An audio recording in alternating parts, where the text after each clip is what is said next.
Hello. Hello.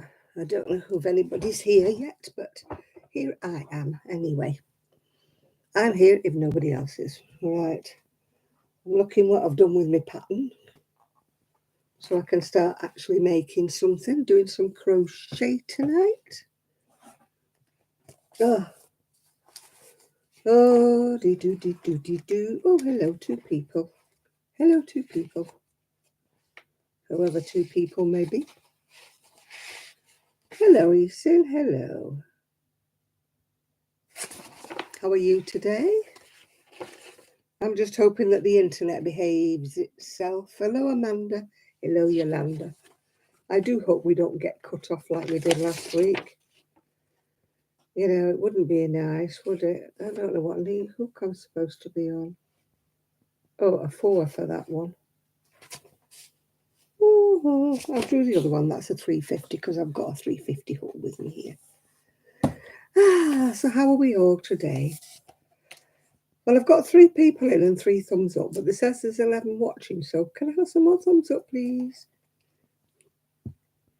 What am I working on? Nothing at the present minute. I'm hoping to start work on some mittens. I think they're in here. Have I got the wrong book? I hope not.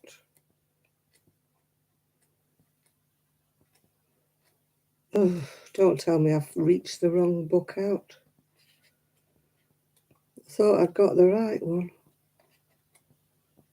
But I'm not too sure now. Oh no, I have got the right book. It's from Timeless Norrow Crochet, and I'm hoping to do shoreline mitts. They look fairly lacy. Oh, and of course I can't see a thing because I need my glasses. Have I got a pair of glasses anywhere around? I have a pair, but I don't know whether they're readers or not. No, those are not my readers. Oh boy, this is a good start, isn't it? Get me eyes laced on Monday, people. So then I should be able to see something. How about this pair of glasses? Maybe this is a pair of readers. Hello, Lulu. Hello. Oh, I think these are readers. I think I might be able to actually see what I'm doing, which would be a good... It is good, you know, when you're crocheting, you do know what you're doing, yeah. Oh. Hey. Oh, hello, Juanita. How are you today? Oh, I can't see. They're that strong. I can see to read, but I can't see anybody else now. Let me just see what I'm supposed to be chaining on. Oh, chain 17 for the top. That's not much, is it, for the top of the hand? Oh, it's weird, this.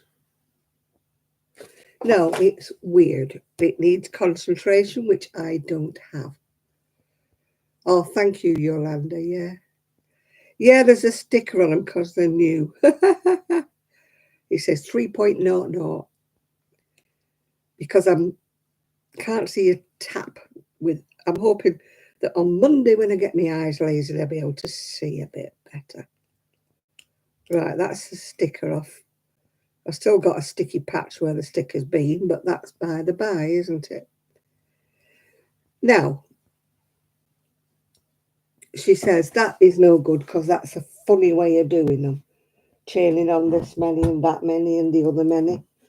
I'll look at this one, although I need to find a different hook for this one. Let's see what this one is. These wrist warmers take hardly any time at all. Oh, that should be funny. Depends who's making them. If it's me making them, they may take a little while longer. It's written in UK terminology. Yay! That means I don't have to start converting. Oh, that's a change. I'm not being awful, but everything I pick is in America. And I don't crochet American. You know, when you've been crocheting for, well, not 78 years, no. I've been crocheting for about 50 odd years, so I learned with the UK terminology. So with US terminology, I have to convert all the time. So it's such a, oh, that's a 375. Thought it was a 4. Oh, I've got hooks in all different projects everywhere. I don't know whether you're all the same as me. So whenever you want a particular size, you've got to start searching through all your projects to see where your 4mm hook is. Right, is that 4 or is that a 450? It's a 4. Way! I've only just stopped calling them an 8. See, I'm just rooted in UK. Because I'm a UK person. Let's have a look what everybody's saying. Hi, Connie. Oh, you're lurking. Well, as soon as there's 23 people in the room and only a few are speaking, there must be an awful lot of lurkers. I don't mind. As long as they give me thumbs up, I don't mind. Don't mind if they lurk. If they're too shy to say hello to me, I don't mind. I've got red because I thought it's nice and Christmassy. It's Stylecraft Special Double Knit. And as usual, I've given birth to a chunk out the middle. So I've got to find the end. Aha! Found it. Found it. Right. I don't need my glasses on all the time. It's just to see what I'm doing. What am I making? I'm attempting to make some wrist warmers. I was going to do some others out of the Norro book, but I decided they were a bit complex. This is called Nifty Little Wrist Warmers by who? Hooky something. Hooky Brens. No, yeah, Hooky Brens Studio, UK. So all the people in the US won't like them. Right, chain 32. I can do that bit while I'm... And it's nice bigger print actually, so I might be able to read it without my windows on. Chain 32. I'm actually doing Dolly's clothes at the moment, but it's a bit tricky to concentrate on doing Doll's clothes while I'm talking to you all. So I've given that bit a break. I need some other small items. We're doing the craft fair on November the 4th. We're doing a craft fair. But I'm not taking any of my clothing because it just doesn't sell. So I am taking little things like fingerless mitts, hats, and dolly clothes, yeah, is what I'm taking. My friend's taking Christmas ornaments. 1, 2, 3, 4, 5, 6, 7, 8, 9, 10, 11, 12, 13, 14, 15, 16, 17, 18, 19, 20, 21, 22, 23, 24, 25, 26, 27, 28, 29, 30, 31, 32. Scrunchies, I don't find that they sell very well, although I might try a couple, Eason. You've got to have thick hair. I can't wear a scrunchie, but I'll make myself because... Oh, hi, Kaz. You're already in beddy bows. Oh. So next week you can come on and stay longer. Thumbs up for Kaz. Right. Wrong side. Working 1/2 treble into the second chain from the hook. Work 1/2 treble into the end. Right. Okay, I can do that. I can do that. You're usually lurking, are you? You're watching later in the week, yeah. And you're lurking in the... Do you know, I've got a lot of lurkers today. At least you're being honest and telling me you're lurking, aren't you? You know, it could be worse. You could be just lurking and not telling me. And be 27 people not knowing who they are, you know. They could be stranglers, you know, for all I know. No, well, I miss people as well. Yeah, I've been busy in the lounge. Did you see my little video? For those of you who didn't see, I did do a quick little tour of my lounge. It's not 100% finished yet, but it's getting there. And then we've got the builders coming in on the 6th of November to make some alterations to the conservatory. So once that's all finished, I'll be able to show you that. Gosh, we're getting a lot done, aren't we? We've had the driveway done. We've got my lounge. Well, it wasn't decorated. It was just sorted out. It wasn't working the way it was. I was sat in the corner by the window and it was drafty and cold. And I thought to myself, I cannot do another winter sitting in the cold, yeah. Hi, Munchkin. So I decided, with the help, of course, of family, because I cannot move bookcases. I had the task, though, of moving all the books, which there was rather a lot if you look at my video. I do have a lot, and most of them are crochet books. There's an odd few knitting ones, but most of them are crochet books. I keep thinking I need to go through them all and weed them out, but when I start looking at them, I'm thinking, oh, I like that pattern in that book. I like that pattern in that book, and I find it very hard to part. You know, and I'm certainly not going to just rip out the pages of the ones I want, you know, and get rid of the other books, because that's not right, is it? So there may be an odd one or two that I don't want. In fact, I found a couple that I got sent to me, but they're in Russian. But they do have charts, and I think a lady that goes to knit club, she can work off a chart. Even though the words are not in English, she can probably understand a chart. So I'll see whether she wants them or not. Because I can't really put them on eBay and say, do you understand Russian, or is it Czechoslovakian or something? I don't even know what language it's in. But a lovely, lovely lady sent them to me. She must think I was cleverer than what I was, yeah. And they are very pretty. In fact, I think they're here. I can show them to you, I think they're here. I think, if you understand, is that Russian? I don't know. And there are some beautiful, beautiful, patterns inside them. Beautiful patterns, but I don't understand. I just don't understand them. I mean, they're gorgeous, aren't they? But unless I can got Google Translator or something. But they have got little charts, you see, with each one. You can see it. So anybody who understands. Is my chat sorted out? I don't know. My internet is prone to cutting out, Cass, so I don't know. I mean, there's some lovely patterns in there, isn't there? Look, but they're all in. I think it's Russian. I'm not sure. If you understand it or not, I think it's Russian. And I've got another book, that one, which has got some nice things in, but again, it's all in Russian, I think. Got a nice handbag there. So I think one of the ladies at Knit Club can work from charts. I mean, look at those, aren't they posh? Woohoo! Bit chilly for this weather, but posh, posh, posh. No, don't tempt fate to cast. I mean, it's all motifs. It's all beautiful. It's like the Eastern European ladies do, isn't it? Because they are fantastic crocheters. I've got to hold my hand up to them. They are.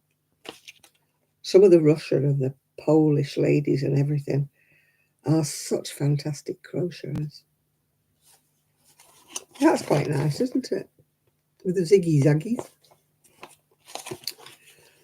But as I said, the instructions. Oh, look at that. Oh, somebody has to be clever, don't they, to do that? I've done it in knitting, but I've not done. Oh, that is knitted, I think. Yeah, it is knitted, but I've not done it in crochet. Have I heard from Chris? I haven't. He did say he would be a couple of weeks and he would need to get his internet back on. So I presume he's not got his internet back on. Hello, Tracy. How are you doing? Do you understand Russian, Tracy? I'm just saying I've got these gorgeous books I found in the shed that got sent to me, but I think they're Russian. I mean, look at the instructions. I mean, they are gorgeous, but I'd rather somebody have them that could actually make use of them, you know, because I can't understand them and I'm not that good with charts. Yeah, I have done charts, but not solely charts. I need charts and instructions as well. So it looks Russian, does it? Yeah. Do you know, that might be the lady who sent them to me, actually. That name looks familiar. I know she contacted me and said she wanted to send me some books, this lady. It may have been Julia. And I gave her my address and she sent them. But when they arrived, of course, they were in Russian and I can't. Yeah. Oh, yeah, we all watched. Oh, yeah, thank you, XQ. I'm having a good time. I am. Yeah, I don't always comment, Tracy, on your videos because I've got a very bad habit of watching them on my, what did he call it? My Kindle.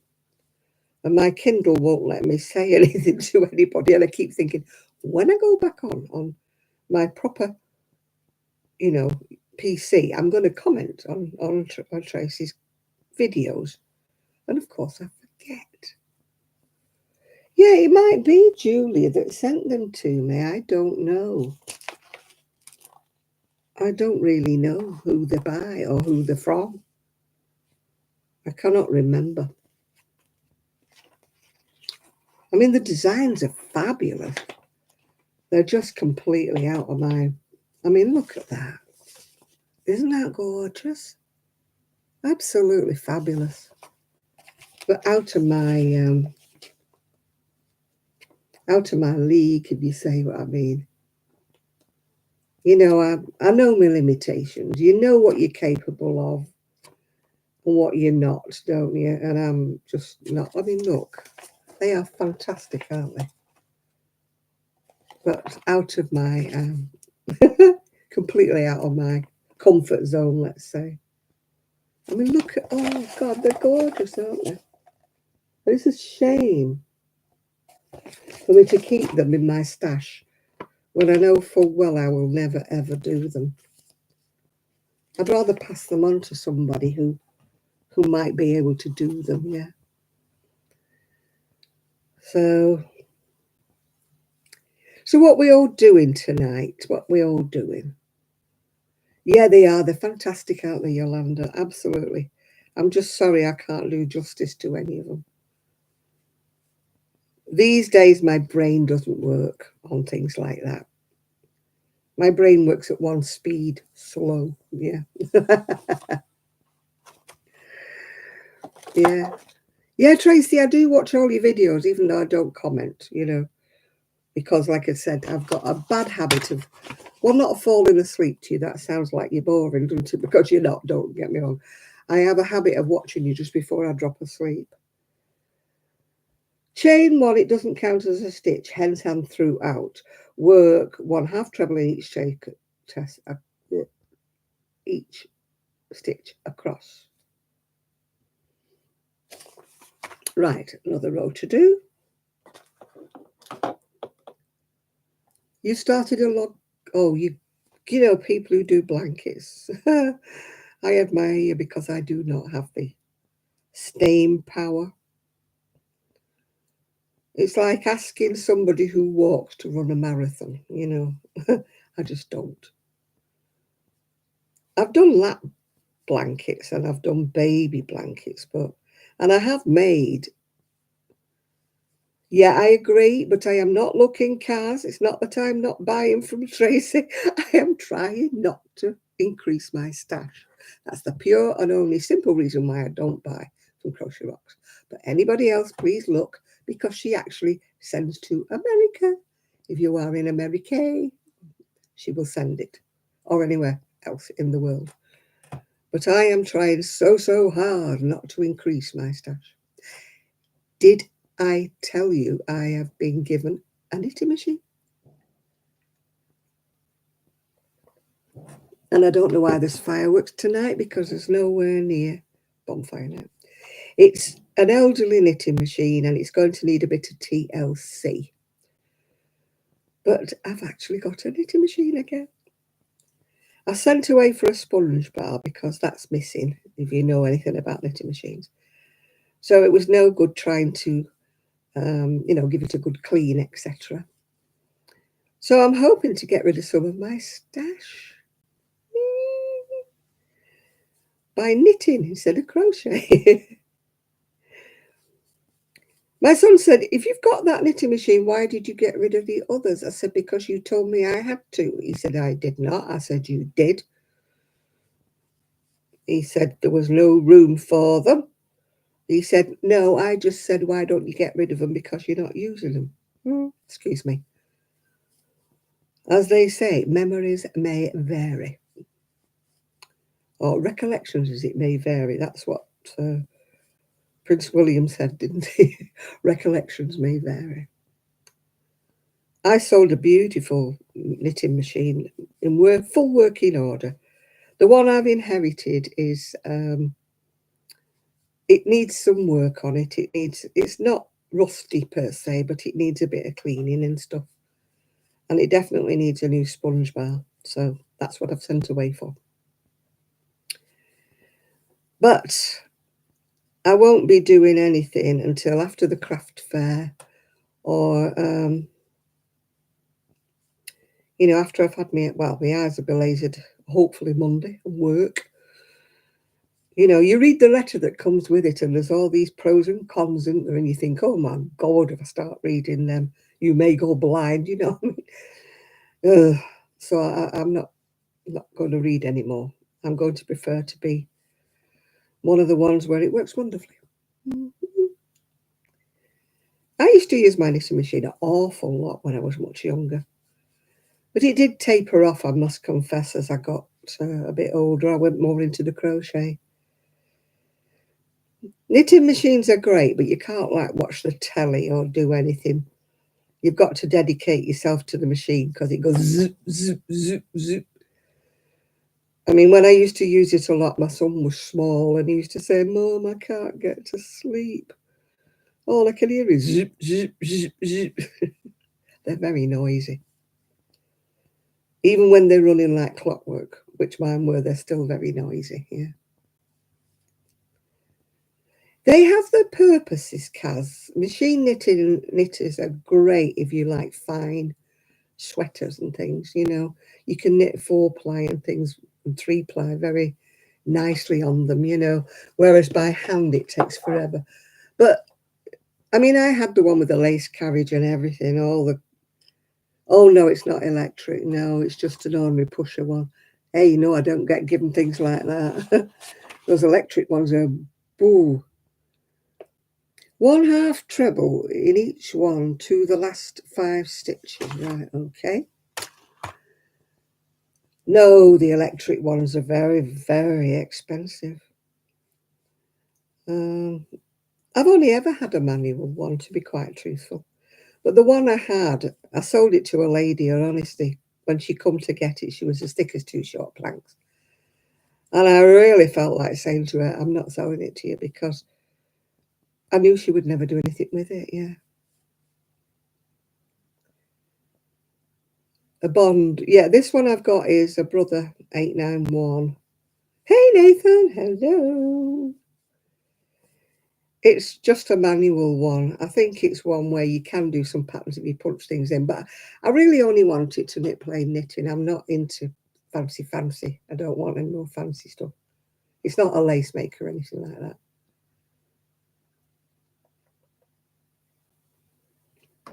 I believe it has got a ribber, so... But as I say, I just put it into the shed. It was so funny. As you know, our Rosie is a barker. She barks. She's got like Tourette's. When she starts barking, she doesn't stop. So unbeknownst to me, they bought her a bark collar. So I am in the process of carrying the knitting machine across to the shed. I get halfway across the garden with the box. Luckily, it wasn't the heavy thing. It was a box with all the carriages in. Rosie dives out to the garden, starts to bark. and this bark collar set off like a car alarm. I nearly dropped the box. I came back in. I said to my son, I said, "Why didn't you warn me?" He said, "Oh, sorry, forgot to tell you," he said, "that we bought Rosie a bark collar. It doesn't shock her or anything. It just buzzes and makes this noise like a car alarm going on." Well, they could have warned me. I mean, there's nothing worse, is there? She shot round the garden and shot in the shed before me. So we had quite an interesting time, Rosie and I. There's all these fireworks going off in the background. I don't know why. Maybe it's someone's birthday or something. Because we don't have many people around here that are ethnic, so I can't see it being anything to do with Eid or anything like that. But I think that's gone, hasn't it? You know, let me just look at my fire, make sure. Hi, Jeanette. Oh, Jeannie, sorry, not Jeanette. Yeah, my fire's going. I've actually got my laundry in front of the fire. It rained last night. It rained like a torrent last night. It was shocking. It was banging on the windows and everything. So naturally, of course, we can't put the washing outside. So the last 5 stitches, right? 1, 2, 3, 4. Oh, that was good. I'm on to 5. Chain 2. Skip the next 2 stitches and work into each other that last 3. Well, if that's supposed to be a thumb hole, it's not very big. I'd never get me thumb in that. Oh, maybe it's a buttonhole. It might be a buttonhole. It has got buttons. It's not a thumb hole, that, is it? No, it's been raining again. My folks have gone to, right, it's the left with which one I'm doing. Chain 1, work half trebles all the way across, working 2 half trebles into the 2 chain space. Right, okay, we can do that. No, it was lashing it down with rain before. It stopped, but it's not drying weather at all, you know. We're trying not to use the tumble dryer unless we really, really have to. Because the conservatory is normally lovely and warm, so things do dry eventually in there. But I thought, being as I'd got the fire lit tonight, I would put my washing in front of the fire, you know, like the good old days, maiden clothes dryer in front of the fire, like your mother used to do. And my dad used to come in and say, "I'm paying for this fire, let me at least see it." And he used to move it. And she said, "John, I'm drying my washing." And he kept saying, "You can dry it a bit further back. I want to see the fire. I've paid for the coal. I want to see the fire." And then he'd wander off somewhere and my mother would stick the maiden back in front of the fire. We used to call him a maiden, a clothes maiden. I don't know why. They're a clothes era now, but they used to be called a clothes maiden. We used to have a rack. I don't know whether you know what a rack is if you're in America. It's on the ceiling and you put your washing on it and you lower it down, put your washing on, and then higher it up and it dries. People used to have them above the fire in the lounge. Very nice, you know, and people coming in seeing your underwear drying, but that was by the by. People were used to it. I mean, you wouldn't have it now in your lounges, would you? You wouldn't have a clothes area.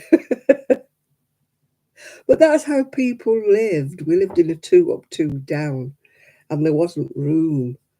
You had like a maiden, and you had this rack that went up and down. It was very good. It didn't half dry your clothes because the heat rises, doesn't it? So your clothes used to, you know, dry very well. But occasionally something would go on the rack that wasn't sort of mangled out properly because you had a washer and you had a mangle to get the wet out of everything. And it'd be drip, drip, drip, drip, drip. Especially the woolies, because my mother didn't like putting the woolies through the mangle. Because if there were cardigans with buttons, the buttons used to ping off, you know, with the weight of the mangle. Do you know, I'm showing how old I am tonight, aren't I? But I don't care. I won't say they were the good old days, but it was an experience having lived through them, and I wouldn't want to not have lived through that experience because I think it puts you in good stead, you know, for when you actually do get a bit of money or you do have anything, you appreciate it a lot more because you've gone through the long, long periods of your life where you had nothing. It does do you good, you know. Don't do you any harm. Do the kids today a whole lot of good. Right, another row of half trebles. That's the trouble with the kids today. They have everything. And the problem is they're not satisfied with what they've got. You know, we kids had absolutely nothing, you know, much. We got fed, we got clothed. But we never had any money until I was about 14 or 15 when the wool shop started to take off. We didn't move into the wool shop until I was about 11 or 12, I think. And of course, the first couple of years of having a shop, you don't make any profit because you're ploughing any profits back into the business. You know, people think whatever goes into your till is yours, and it's not. Because if you've got a bricks and mortar shop, it's not just a question of what this profit is yours. You've got to put money by to pay the tax man, you've got to pay the rent, you've got to pay the business rates, you've got to pay everything, yeah.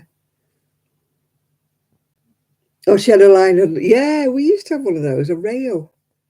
It was almost like a curtain rail, wasn't it? A rod with knobs at each end so you could pull it out. Ours was brass and it used to get polished. You know, the housewives of yesterday used to make work for themselves, didn't they? Used to have to do the hearth with black stuff.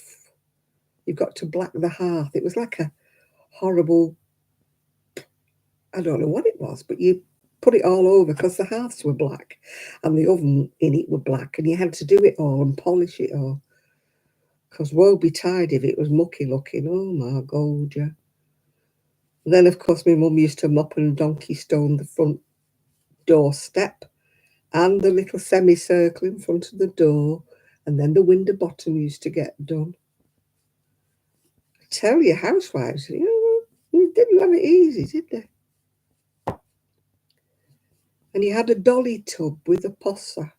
I mean, the the washing up and down. You filled the dolly tub up with hot soapy water. You put your washing in, and then you possed it like that to get it clean. I think my mother was highly relieved when she finally got a washing machine. Yeah, because she used to do my grandma's washing and her four young brothers as well. We used to go down to my grandma's, down through the sand at Royton Paddock, with me in me pram, bouncing through this sand, holding onto the washing like grim death. Woe betide if I dropped anything after my mother had washed it and ironed it. Then we used to take it to grandma's. Because my grandma wasn't well, she had four boys when she was on the change of life. She must have been in her 50s probably. And she wasn't fit enough to do their washing. So they all wore shirts back in those days, all worked in the cotton mill. And my mother used to take the washing home and wash them all, iron them all, and take them back. I tell you what, my mum was a blooming hard worker, she was. It's no wonder she had a bad back and arthritis. She wore herself out. She was like a little whirlwind, my mother. Honestly. And she did that, and she knitted on the knitting machine, and she worked part-time in the cotton mill, or she worked at Parkgate Bakery where they did cakes, and she worked at the biscuit place as well part-time. All jobs that she had to bring extra money into the house, as well as doing all the washing and the cleaning and the ironing and the whatnot all through the day. And we always had a meal on the table, always, always. You know, and I think about it, you know, they didn't have it easy, did they? My mum's generation, they had it very hard. There was no hoovers and things like no vacuum cleaners. I used to have to help her to polish the lino, if you remember what lino was. polish the line off. Take the mats outside, put them on the line and beat them to death with. Beat them like that to get the dust out.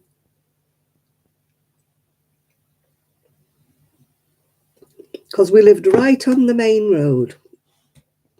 And there was only, as you opened the door, there was just the pavement. We never had a garden or anything like that. It was just, you opened the door straight onto the pavement.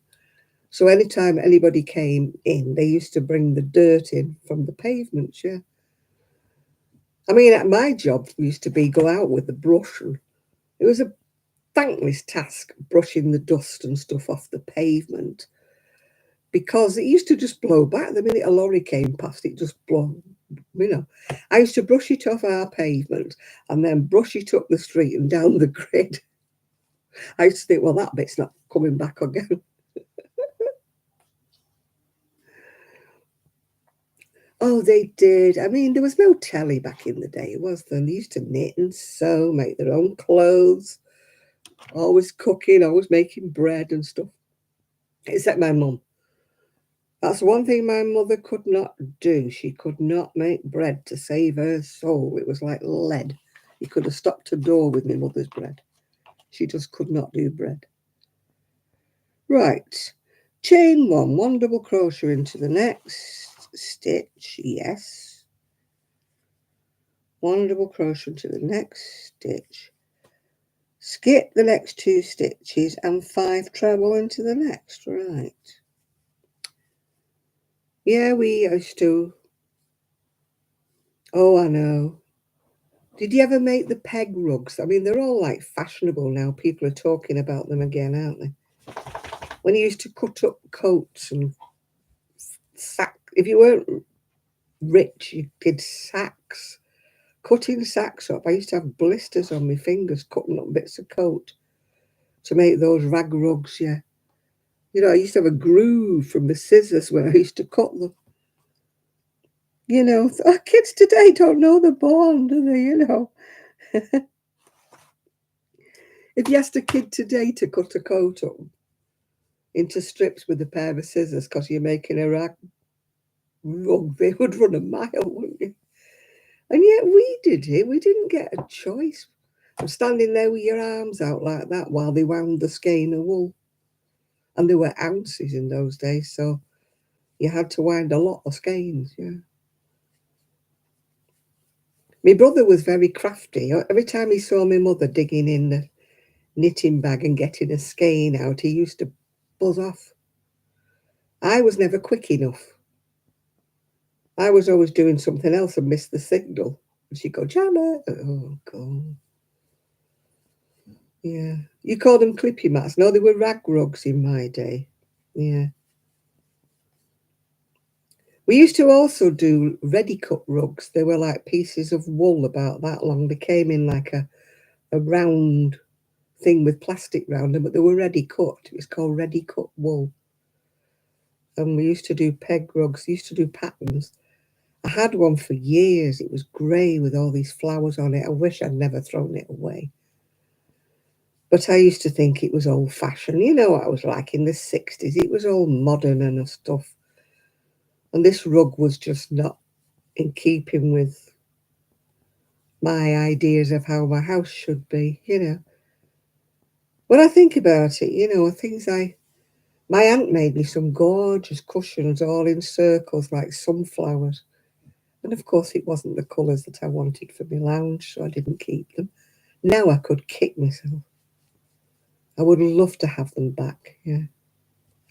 Did you used to make rugs with the kits? Yeah. When we were courting, me and my ex-husband used to sit and do them, yeah. Oh gosh, yeah, jumble sales. They're great, weren't they? Anything that was left, my mum always used to help out. And anything that was left out that was like too good for the ragman to take, she would bring home for my aunt to turn into different, aprons, anything. They used to cut fabric from dresses that had holes in them that people wouldn't buy, because people used to donate some rubbish to the jumble sales. And We'd cut them down. She'd make cushion covers. She'd make, you know, aprons, anything out of the bits of material. Like the jumpers we would unravel, you know, anything with a hole in, yeah. I think I've still got a latch hook somewhere along the line if I look carefully, Kaz, but I'm not too sure. It might have got disintegrated when I... To the last 2 stitches. Right, to the last 2 stitches. Oh.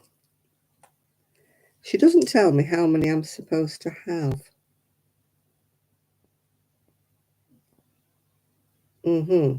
I think I've got 1 stitch too many. Yeah, my aunt used to do that. My aunt was a tailoress. She was very, very popular in the war, of course, because everything was on a ration and people were always coming with things to be altered. She's the one who taught me how to sew on a sewing machine aged 5. I mean, nowadays it's like, oh, health and safety, you can't let a kid on a treadle machine, yeah. You've only got to sew your finger to the machine 1 time and you don't do it again.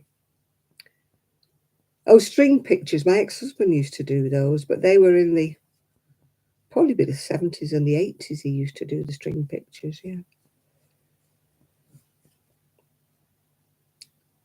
There's me fire all right. Let me have a look. Oh, it's still burning. I'm trying to dry my washing, let's say. Trying to dry the washing.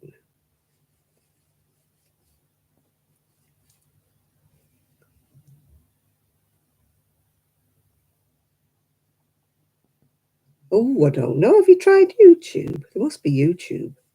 I'd love a serger. My mum used to have what they used to call an overlocker. I think it's the same thing as a serger. I would love one of those because they're great. You know, things don't fray when you've overlocked them.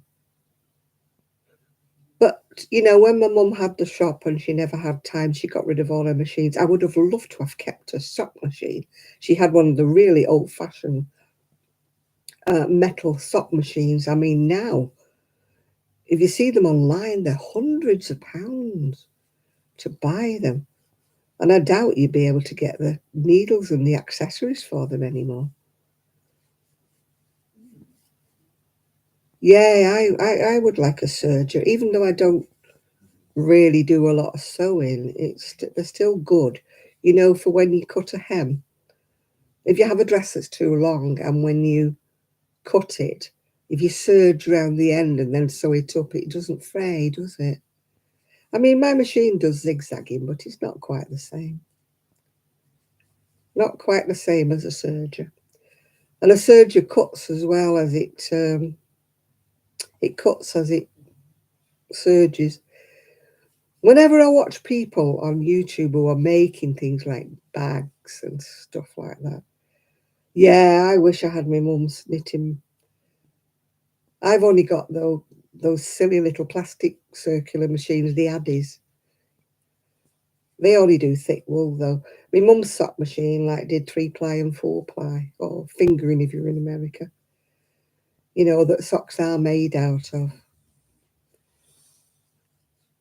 My dad only ever used to wear woolly socks, yeah. She used to run sewing thread in the heels and the toes to make them last longer. Yeah, Silco it used to be back in the day, if you're as old as me and you remember. It was cotton thread, it wasn't all this polyester stuff. It was cotton thread. And you used to run it in the toes and the heels to, you know, so that they wouldn't, it would last a bit longer and they wouldn't run out. My dad could only ever wear wool socks because he had a problem with his feet. So, yeah. Oh, okay. Get in there, get in there. Let's see what I've got to do next when I get to the thumb bit. Don't know how long it is to the thumb bit. Right, let's have a little look. Oh, Janet, you've put the stapler in the wrong place. See, you cannot read it. Here we go. Row 8. Am I up to row 8? Am I up to row 8? Yes, I am up to row 8. Right. 1 double crochet into the first stitch. Skip the next 2 treble, 5 treble, da. Repeat from that to the end. That's what I'm doing. I'll repeat rows 7 and 8 4 times more, making 16 rows. If longer or shorter, reduce it. There isn't a thumb hole. You just leave a seam for the thumb. Right, I know what I'm doing now. I know what I'm doing. Oh, I know that you can't. I believe there's somewhere like, China. China makes everything, doesn't it? China are making these like sort of plastic 3D whatever, but they are, like you say, they're too expensive unless you're going to go into making socks, full time or something. How are my eyes? I'm going to have them lasered on Monday, so hopefully I'll be able to see better. At the moment, you're still all fuzzy, and I look gorgeous. I'm really not looking forward to Monday because all my wrinkles will be showing. But I look blooming gorgeous when I look at myself in the mirror. There's no wrinkles, there's nothing. And like I say, I'm not looking forward to seeing the real truth, yeah.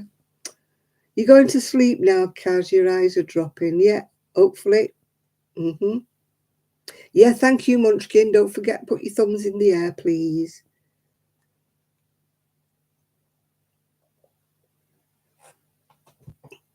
I always do that when I watch people's videos when I'm on my PC or even on my phone. I can do thumbs up. I just cannot do thumbs up for some strange reason. On my Kindle, I mustn't have it set up right. I can't even subscribe to people on my Kindle. Yeah, it's very annoying because sometimes late at night when I'm watching, they recommend somebody to me. And I think, oh, they look nice. I'll subscribe to them. Of course, I can't. And then the following morning, of course, I forgot who I was watching.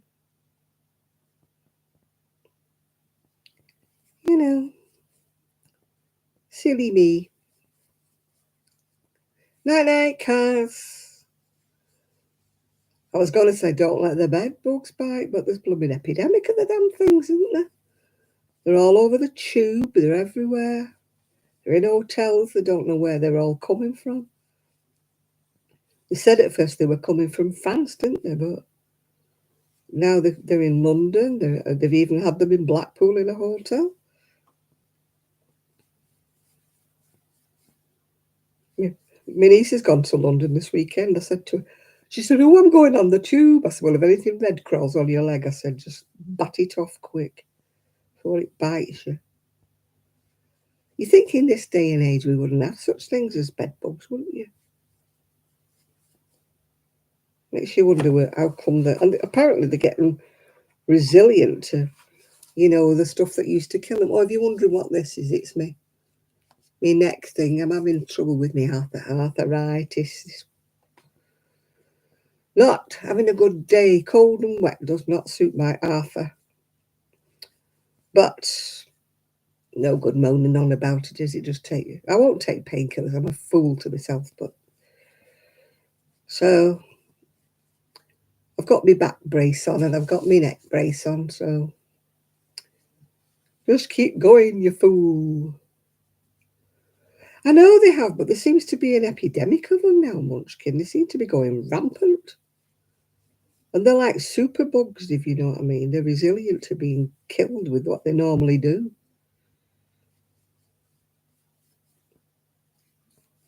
I mean, we might have been poor, but I don't remember us ever having bed bugs. I think my mother would have died if she would have had bed bugs. Or fleas. I mean, the cat once had fleas, but, we've never had fleas in the house. And as far as I know, I never got bitten when I was a kid or whatever.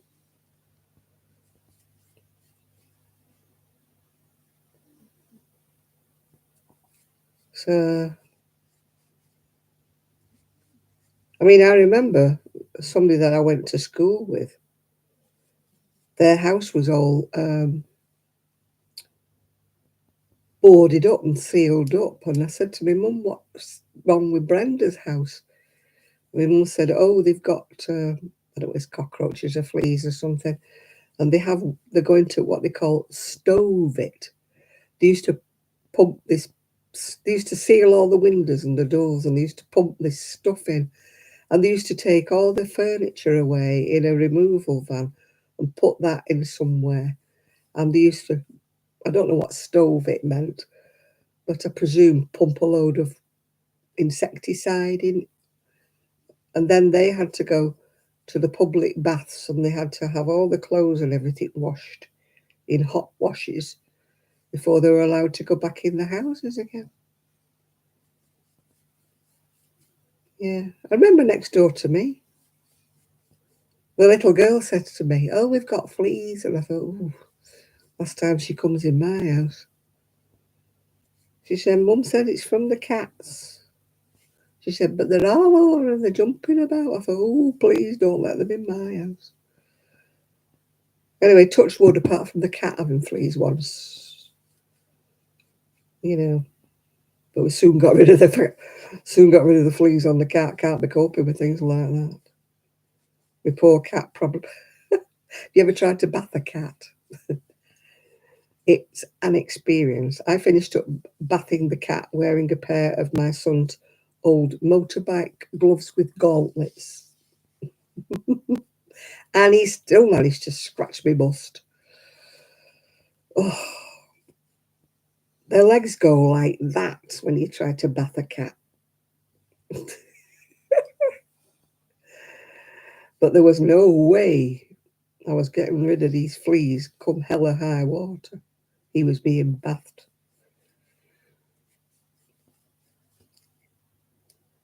And they're like a skeleton with fur when they're being bathed. You're still in the bushes, are you? Right, okay. We shall forgive you.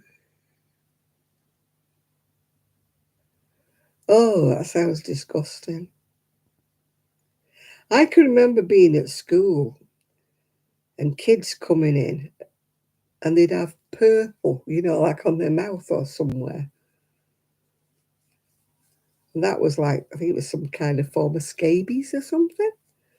They used to have this gentian violet or something on their mouths.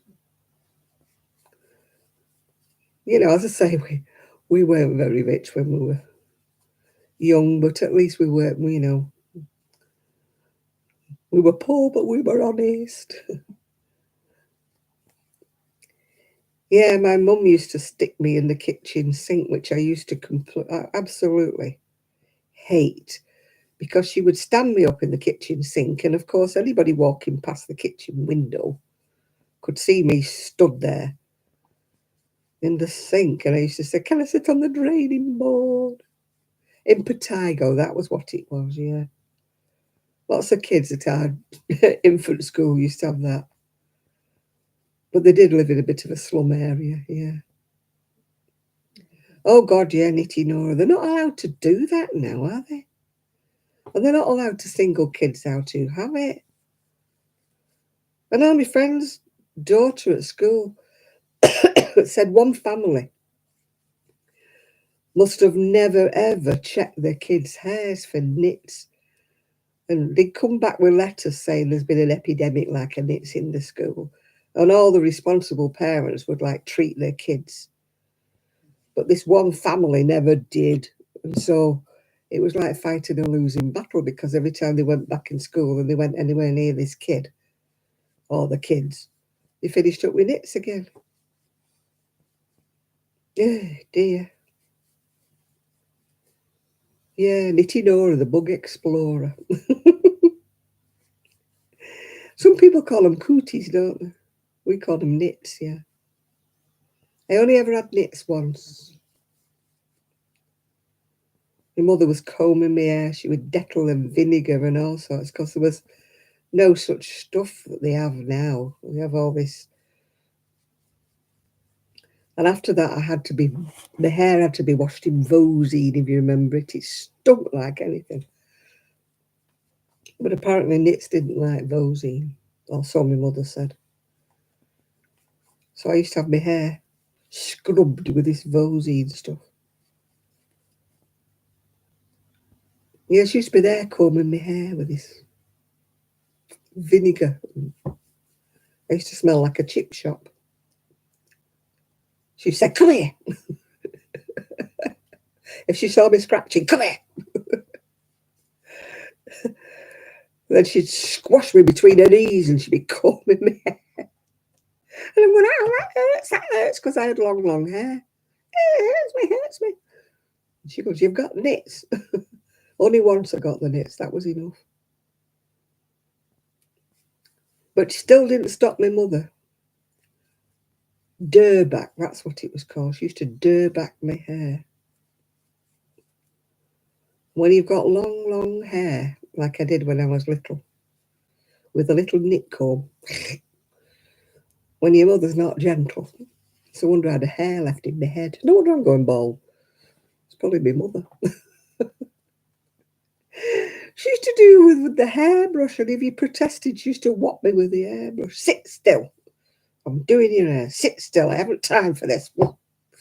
And she used to pull my ponytail that tight. It was like the Essex facelift. It was like, "Mom, Mom." And you're trying to ease it out because it hurt, because she used to pull my ponytail that tight. "And will you keep your ribbons in? I'm sick of you coming home with your ribbons missing." She used to knot them and knot them and knot them and tie them in a bow that tight. And I'd still come home without them.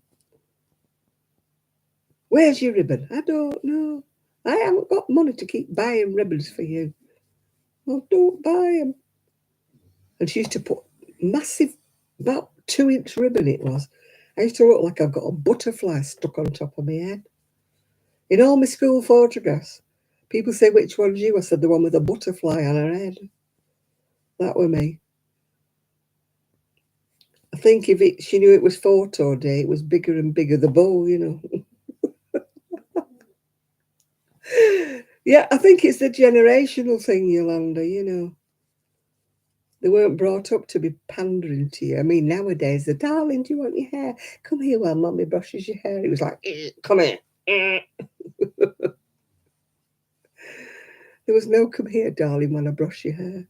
"Come here." "Sit still. Stop riddling." "You're a right fidget bum now. Sit still."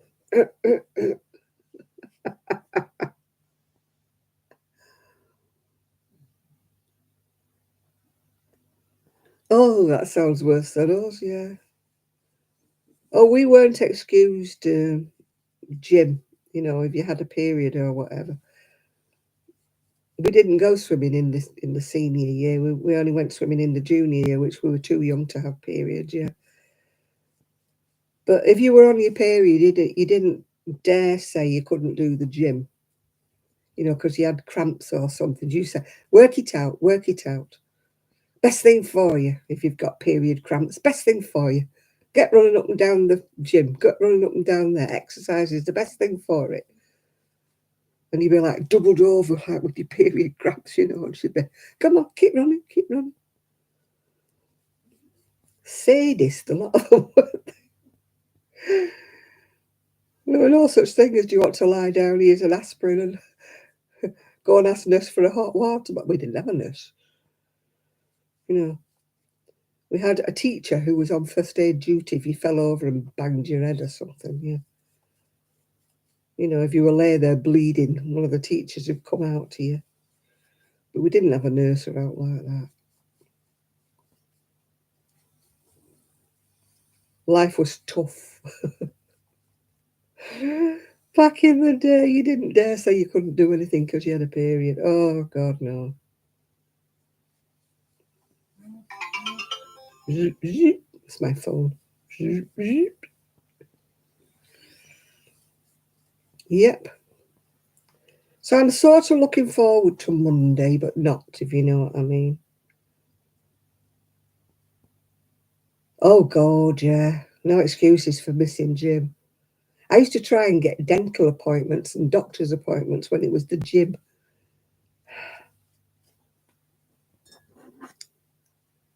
And she used to work you like till the last bit, and then you had to run through the showers. You hadn't got time to have a shower, and you were trying to put your clothes on when you were damp because you knew you were going to miss the next lesson. And it used to make you work like right till the last 5 minutes. Yeah.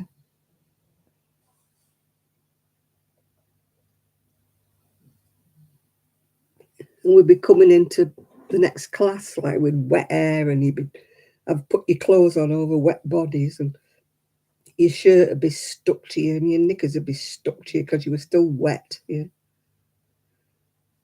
Because they never gave you a bath towel or anything like that. My mum only gave me a hand towel. What the heck I was supposed to do with that, I don't know. You never got any body washer out like that. Not even a bar of soap. You just used to run through the showers. No soap, no nothing. It was like blooming boss to our school.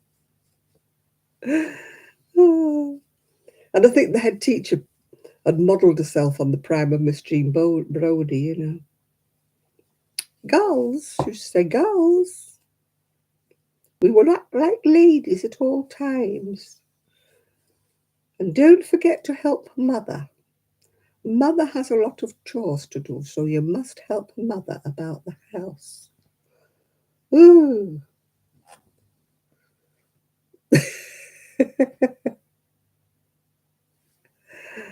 Oh my God, you couldn't be late, could you?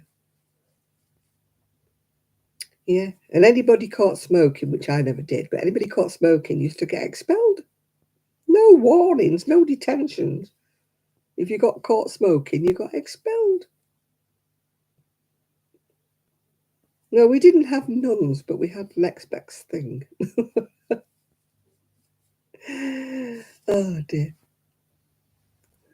One of my friends is always sort of grumbling about, school uniform rules, and I'm thinking, oh, you should have gone to our school. The school uniform was rigid, absolutely rigid. You could not step out of line. You could not have the wrong colour anything. You couldn't have the wrong jumper, the wrong blazer, the wrong gym slip.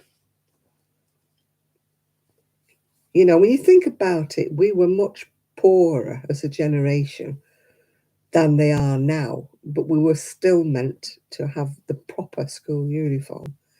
And it was bought from a place called Barry's in Manchester, which was a high-class outfitters, top whack prices. Oh, the uniform was a good thing, yes, because it levelled out. You weren't allowed anything with logo. Not that there was logos back in my day. There was no such thing as Nike, and I don't think there was trainers. We used to have like plimsolls for school and stuff like that. Yeah, Lily Savage. Oh, he was funny, wasn't he? He was so funny. I've watched a few of his old things on YouTube. He's still so funny, even though I've watched him before. I can still laugh. Yeah.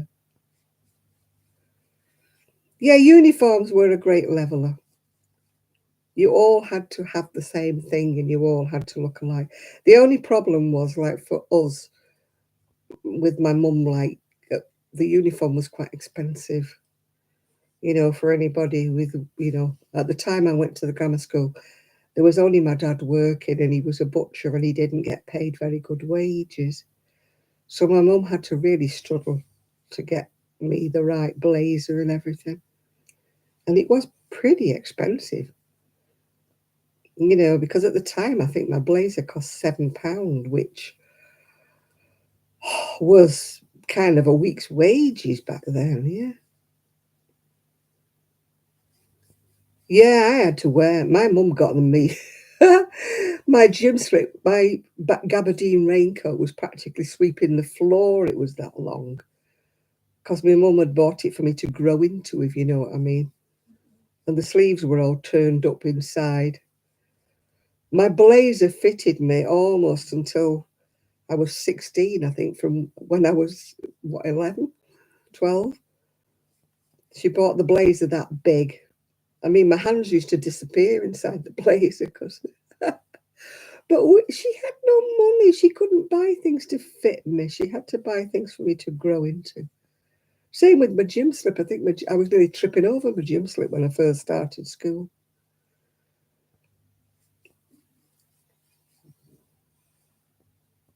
Oh, Peter Kay, yeah. He started up again, hasn't he, now? He's not been on the telly, but he's doing a few small gigs, isn't he, now? Yeah, he talks about, weddings and funerals and different things. When he talks about his gran, when he goes in to see her and she says, "Guess who's died?" And he goes, "I don't know. Guess who's dead?" My mum was funny. She used to say, "Oh, a girl came in the shop today, knew you. She went to school with you." "Oh, yeah, mum. What was she called?" "Oh, I don't know. She had dark hair, though." And I'm saying, "Yeah." And her mum was with her. Her mum was one of the Kenwrights. And do you remember her grandma was such a body, such a body. And they used to have a shop at such a thing. And I'm like, and you get all the story of this girl's family, but she could never remember what the girl was actually called. And to this day, I never knew who she was talking about. Yeah.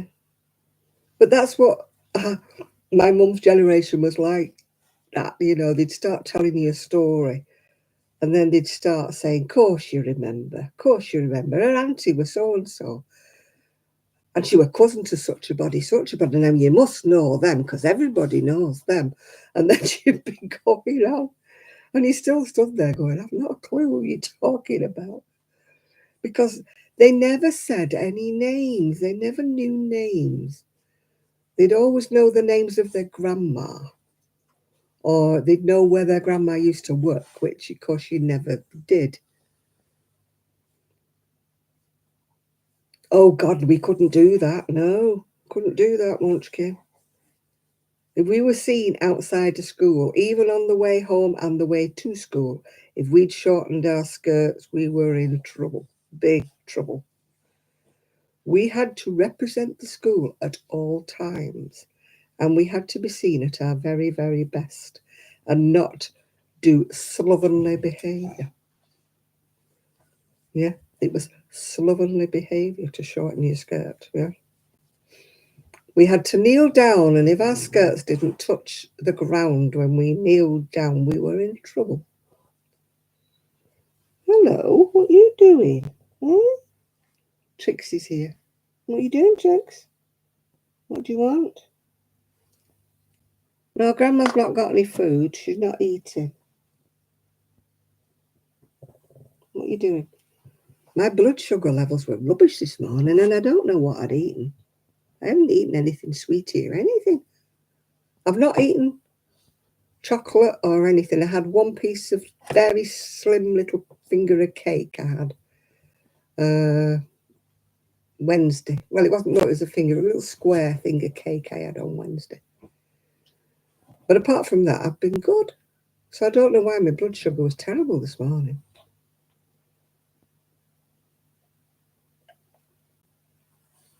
I was trying to think back what I'd eaten.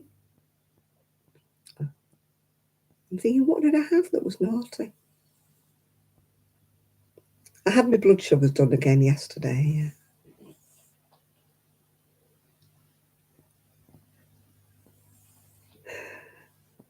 Yeah, they do, don't they, the older generation? They start telling you all these.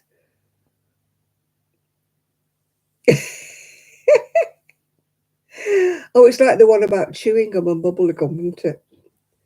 If you ate chewing gum or bubble gum and you accidentally swallowed it, it would stick all your insides together. I was terrified of that one. Terrified. I mean, I once swallowed a little piece of chewing gum.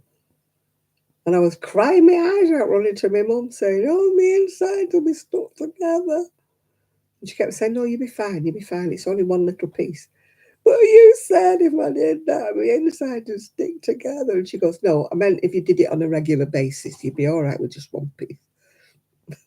Why that came about? Yeah, why they did.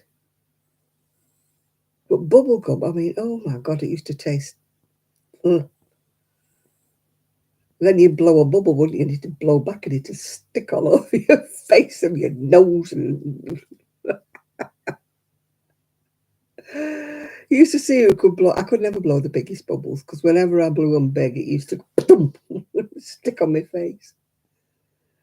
Is it true about bubblegum? I just thought it was an old wives' tale about that. My mother I used to bite my nails. Well, I still did up to recently. Look at that. Grown my nails because I can't chew them. I've got my teeth filled at the front. Can't eat my nails anymore. My mother used to say, if you chew your nails, it's going to go inside you and you'll have to have your appendix out. And I had a habit of chewing the end of pencils. And she used to say that if you chewed the wood off a pencil, it would go through and stick in your appendix. But funny enough, I had to have my appendix out when I was 17. And even when I was laying there in agony having it taken out, I was thinking, I wonder if it's because I chewed my nails or because I ate my pencils. And I remember saying to, I got to adverts again. I remember saying to the surgeon, what was inside my appendix? And he's going, what? I said, was it full of fingernails and pencil sharpeners? And he's going, no. Oh, yeah, you pick your nose, your head will cave in. Or if you pull a face, the wind will blow and your face will stick that way. Do you ever get told that? Uh-huh.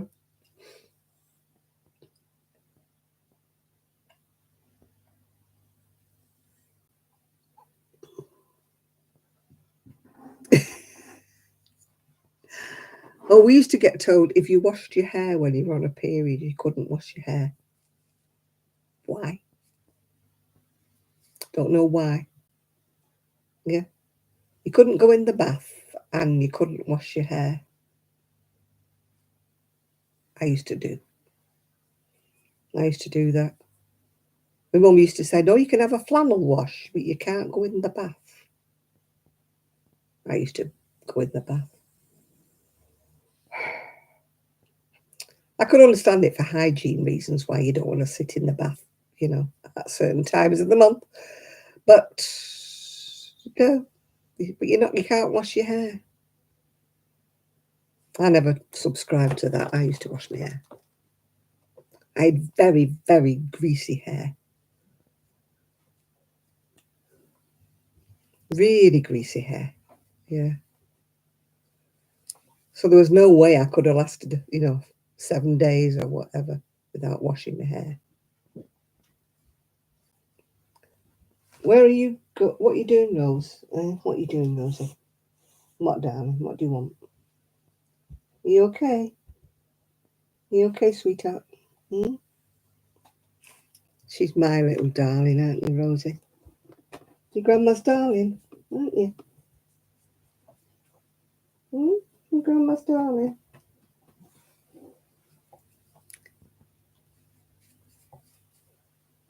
She's my little girl when they're not in. She's so loving. She's going back on her sofa again now. She just comes, I think, for a bit of reassurance and a bit of a pat. Tell her how gorgeous she is. Yeah.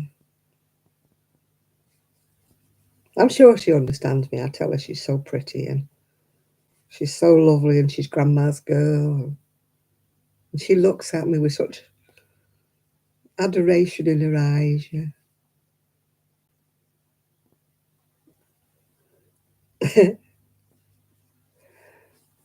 Oh gosh, yeah. The tin bath. Yeah, we used to have the tin bath on a Sunday night. Ready for school on a Monday. The rest of the week when I was little, I had to stand in the sink because I was a tomboy and I used to get so grubby. And I was never without a elastoplast or a band-aid, as you call them in America, on my knees because I'd always skin my knees because I wasn't a ladylike little girl. Absolutely. So my mother used to have to scrub me. Oh, it was a great big I think they call them a Belfast sink, wouldn't they? You know, everybody's had them took out now, wish they hadn't. Great big stone sink it was. It was big enough for me to have a bath in practically. So my mother used to say, "Oh, look at the state of you. What you been doing? Where have you been?" So she used to stick me in the sink.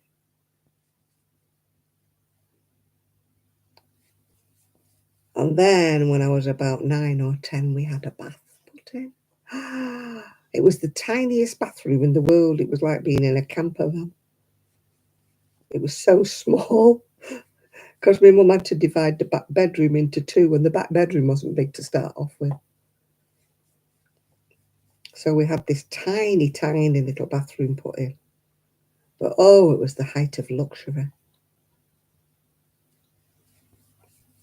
But you had to put the immersion heater on, if you remember that. We didn't have central heating. We didn't have a boiler or anything like that. So if you wanted a bath, you had to have the immersion heater put on.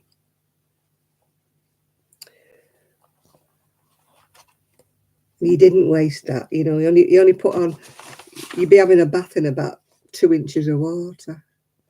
Right, repeat 7 and 8 rows, 16 rows. For a longer or shorter wrist warmer is required, simply add.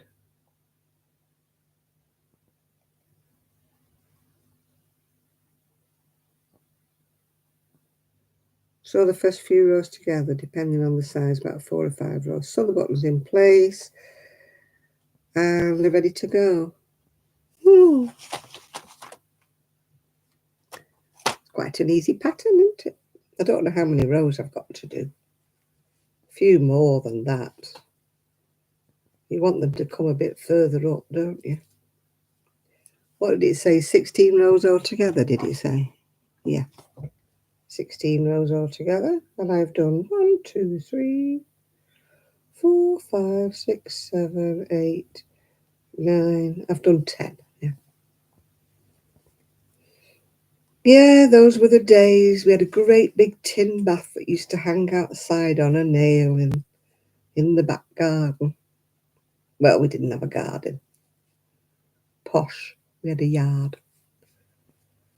And what do you think? We were so trusting. The bath used to be hung outside. Step ladders used to be hung outside. The mangle was outside. And the neighbours used to use the mangle. You'd often open the back door and there'd be people mangling the sheets.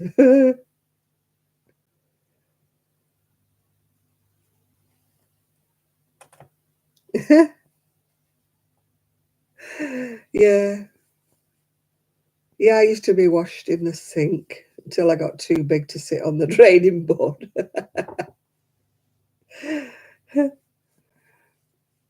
And he used to say, "Don't make me stand up because people can see me. Draw the curtains." She used to say, "Don't be silly. You're only a little girl. Nobody's looking." Oh, dear.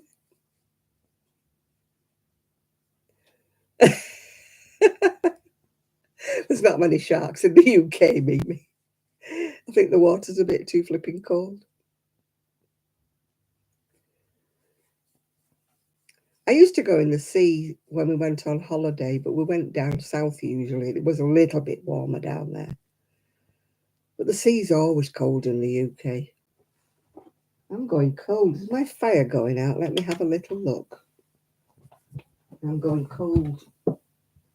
Oh, I hope my fire's not gone out. Let me see. No, it's still glowing. It's still glowing.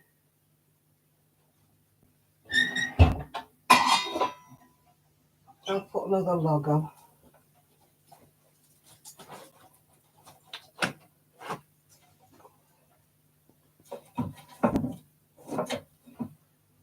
I need to buy some more logs.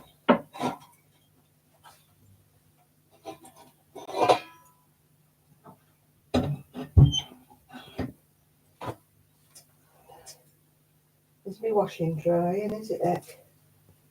You know, it's so warm in front of this fire, you would think that my washing would be drying. But it's not.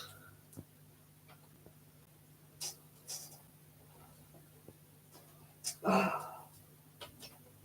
don't understand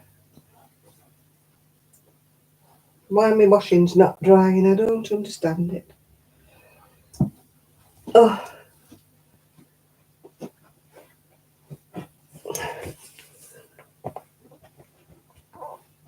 oh, hey. Let's get a bit of coffee. Got my flask. No chocolate tonight, no treats. Trying to be good.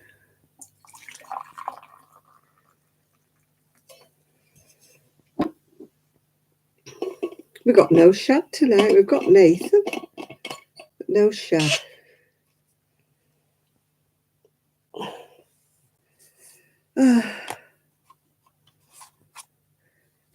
And Chris obviously hasn't got his internet sorted out yet. He's moved house, or he was in the process of moving.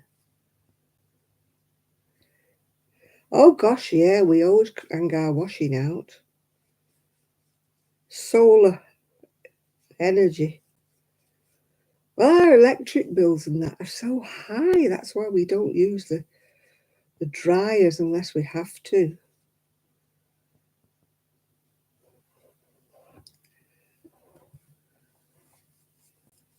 You know, I mean, a lot of places you're not.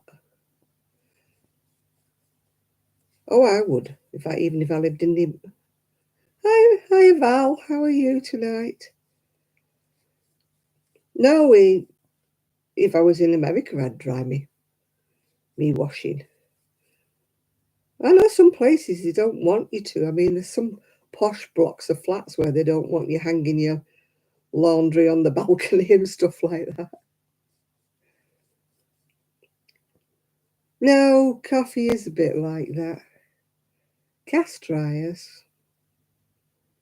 No, we have heated dryers and heated rails and things, but I just put mine like on an airer and put it either in front of the fire if I've got the fire on.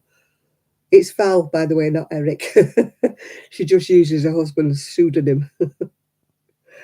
So if you say hi, Val, to her, yeah. Or I put it in the conservatory. Otherwise, it goes outside to dry if it's nice, but obviously not this weather.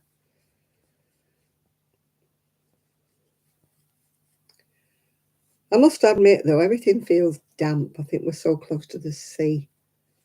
When I bring it in, you know, it doesn't always feel bone dry like it used to where I lived in Prestwich.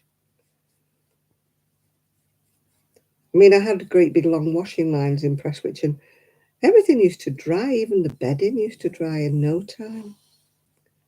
But here, you know, seems to take forever to dry anything.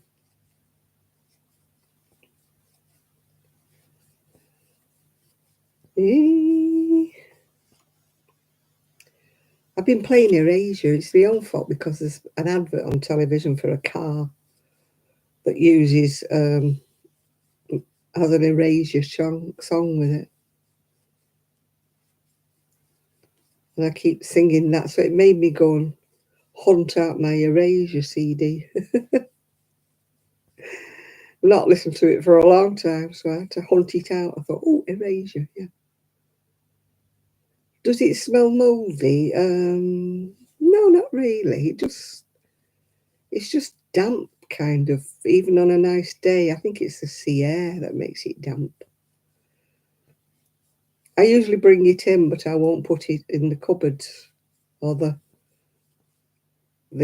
wardrobe until I've dried it out properly here. Hi, Daphne. It never feels like what I call bone dry. If bones are dry. Dem bones, dem bones.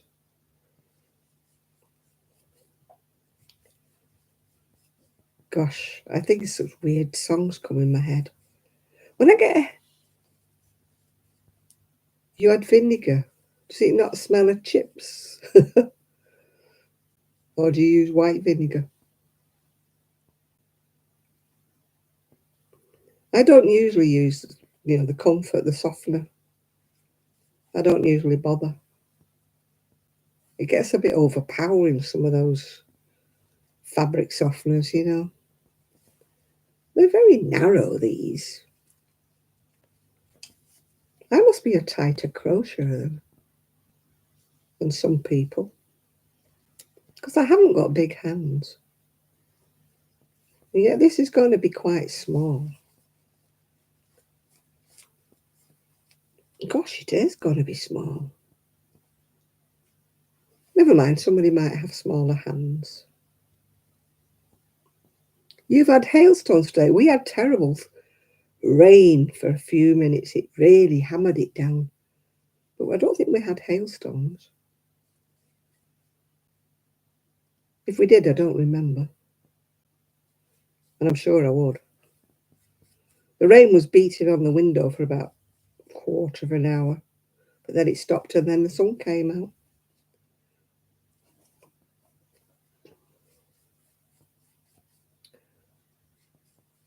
I've got 2 books I'm going to bring on Wednesday, Val, if you speak Russian.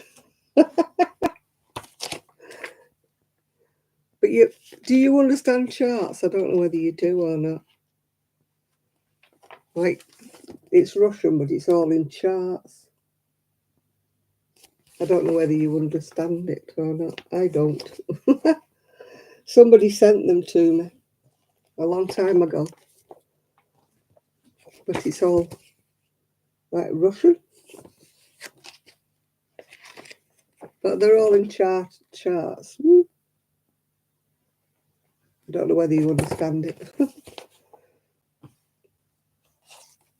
If you don't understand it, then I'll see if my friend understands it. I can't see her on Monday. Just realised I'm having my eyes lasered, so I won't see her Monday.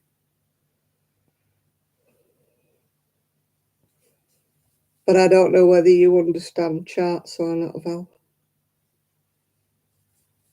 I sort of do, but it's a bit hard work.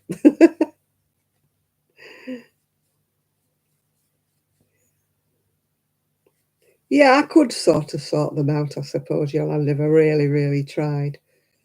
But I'm not one for making sort of small doily things or whatever.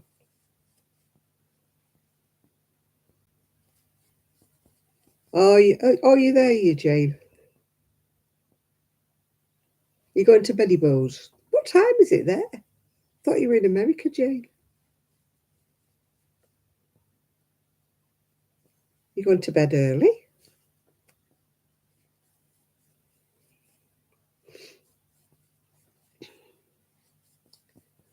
I've got to. Yeah, I'm in a soft water area, thankfully. People down the south, London area and that have hard water. Like they get lime scale on things and their kettles and things don't work for long, yeah. Oh gosh, that is such hard work, Yolanda. I can't crochet round things together. I don't know what there is about me and round things. Yeah, I'm sure you will. I shall give them to you first of all. I'll give you a chance to have a look at them. Did you find those other books, by the way? Did anybody know what had happened to them?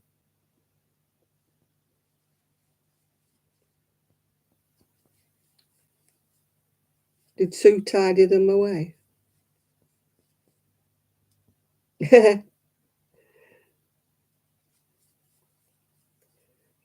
I'm all right with charts if they're sort of biggish charts and I've got words as well. I like the choice of words and charts. I don't like those drops patterns for that reason. They're free patterns, but they're very complicated. They always have little chart things and then they're saying work from chart 1 for so many stitches and chart 2 for so many other stitches. And I'm like, whoa, Leave me out of this.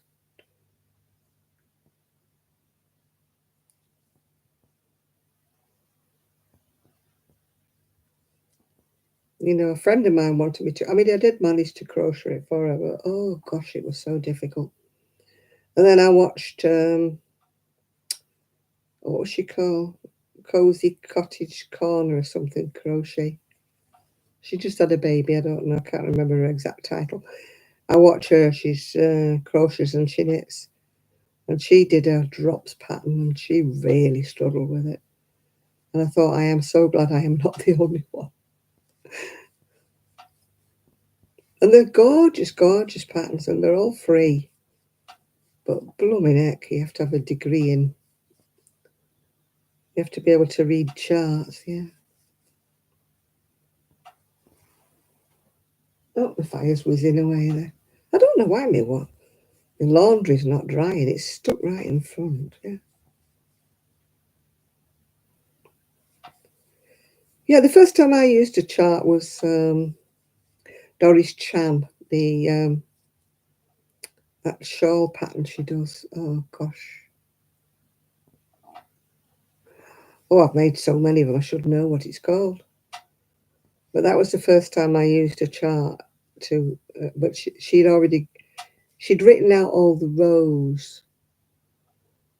But of course, it was in American, so I was already trying to convert them into English in my brain. So the chart was a lot more helpful to me. Because next to the symbols, I wrote what they were in English, yeah. Oh, it's 5 p.m. Oh, you're like my friend. I have a friend called Kim that takes strong painkillers and she disappears off to bed about 4 or 5 o'clock. She misses half her life.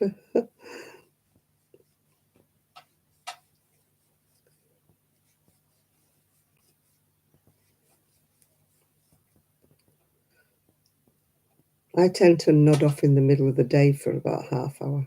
A nana nap. Except I'm not a nana, but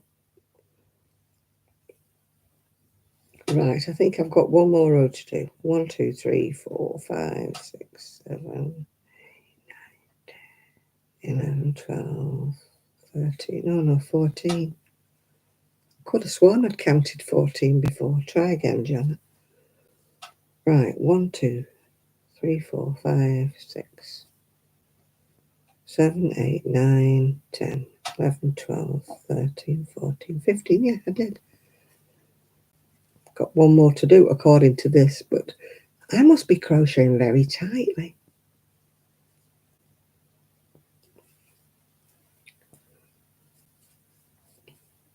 I never thought I was a tight crochet. I always thought I was loose.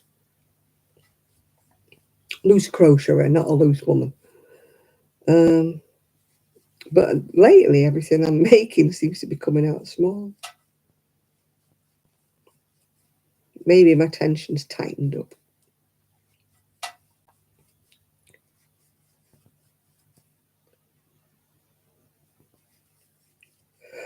Oh no,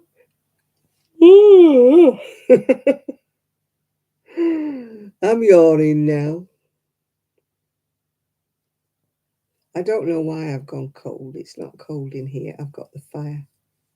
No, it wasn't the virus shawl. It was the one that, oh,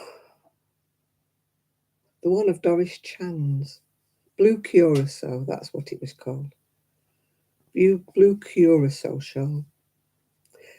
I have made so many of them. It was almost as many as I made of the virus shawl. And the last time I tried it, I went wrong and I thought, how many of these have I made? And I've just gone wrong. I'm going dumb in my old age.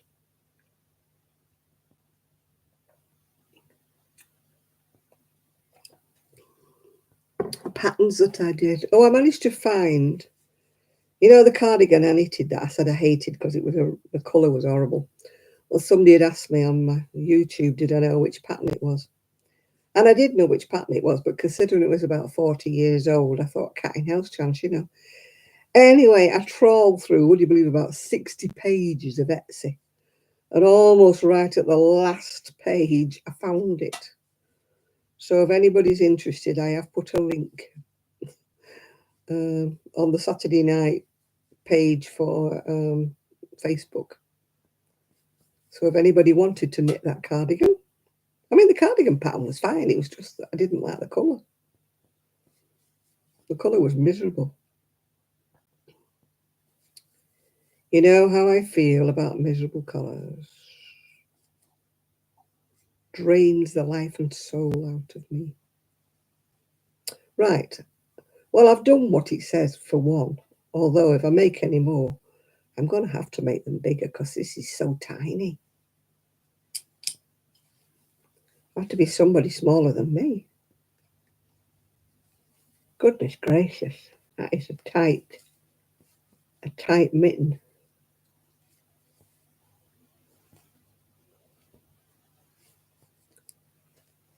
Maybe somebody will have tiny hands.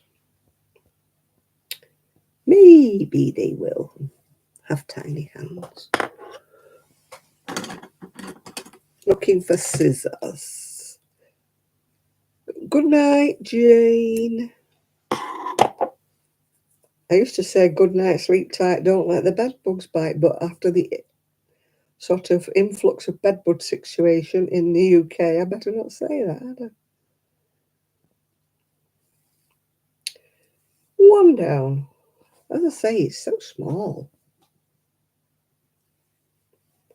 It's meant for somebody tiny. Look at that.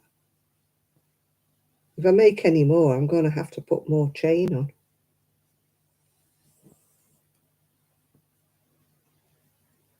So nice, so. Oh, you're going to leave us now, Mimi? Chores? You don't do chores, do you? Joking. It's taken me that long to shift all my stuff back in. Right, hang on. How many chain have I got to cast on? Forgotten already. Oh, 32. Yeah, I'll have to make the second one to match the first one, won't I? Even though it's small. I'll maybe do another one in with more chain. Now I know what the principle is. It's easy to make the chains. Make more chain on it, isn't it? I don't want to do a bigger hook because that means that the mitten won't be as, they'll be nice and warm and firm, but they are quite small. So if I make any more, I shall put more chain on.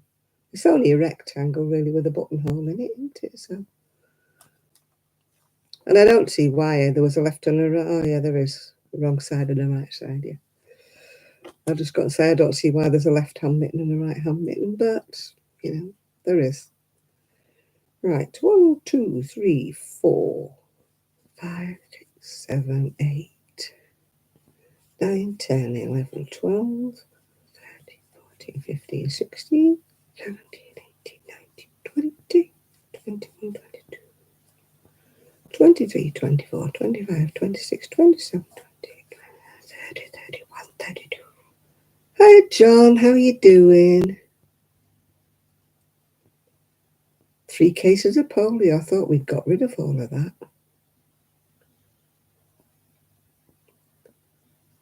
Mind it's people coming in, isn't it, from other countries, which we're not allowed to say because people say, oh, you're racist. I'm just talking about people in general coming in from different countries who don't have the polio vaccine. I'm not singling out one nation. It's just that some countries don't have the same regime for vaccination that we do. You're good, are you? I'm so glad you're so good. I'm not bad. Just got the old arthritis, but apart from that, my arthritis does not like cold and it does not like wet. So, apart from that, I'm all right.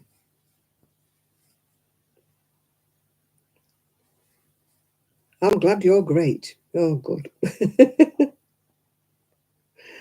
I'm glad somebody on here is great. I could say I'm great, I'm wonderful, I'm beautiful, I'm marvellous, but I could be lying. What they say, if you've got a trumpet, blow it. Because you have to blow your own trumpet. Oh, you're over the moon. Why are you over the moon? Have you won the lottery? Have you had good fortune coming your way? If you won the lottery, can you share it with the rest of us, please? You know.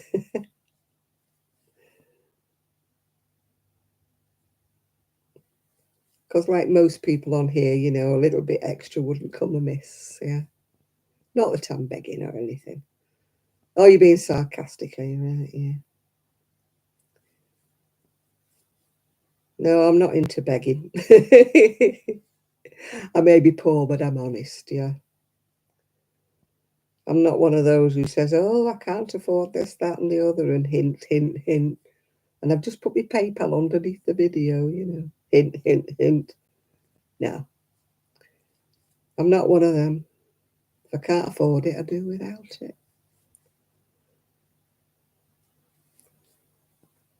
Neither a borrower nor a lender be, my mother used to say that. I do play the lottery. That's my one vice, John. I do the lottery. That is a vice of mine. Don't gamble on anything else. Don't do bingo. Don't, you know, do slot machines. Don't do anything else. But I do have a go on the lottery. You've got to hope, haven't you? You've got to have that little thing that you may win one day. I want a lucky dip. Yes, yeah, lucky dip for tonight. My lucky dip will not win anything, but you know,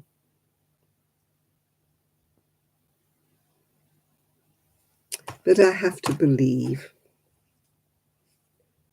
I don't want a massive, massive win. Just a nice, comfortable win that maybe I could go on holiday or something like that. I'm not greedy. I don't want the millions, you know. Just a nice little win would do me fine.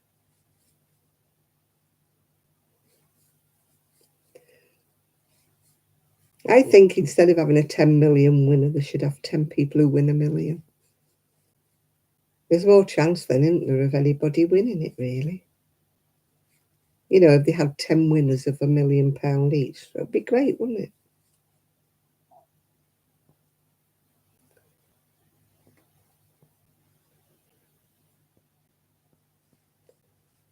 I mean, if you win all those millions, all you get is a load of begging letters and hangers on and people coming out of the woodwork that think they know you. Yeah.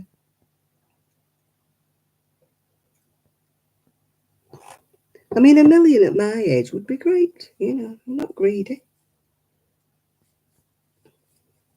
I'd settle for £500,000, to be quite honest. At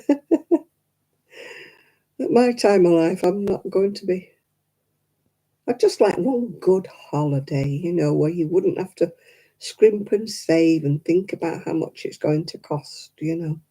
Just one good holiday where you could just go and, say, go on a cruise or something like that, which is out of my price range, and not have to worry about whether you'd have enough money to spend while you were there or could buy anything while you were out there, gifts wise or something. It would be nice just to do that, yeah.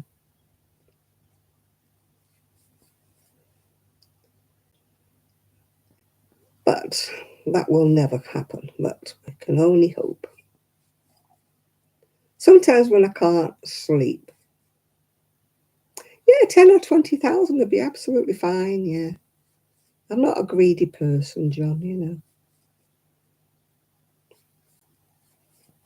It would be nice just to be able to treat your family so that they wouldn't have mortgages or things like that. You know, because my two nieces have got mortgages.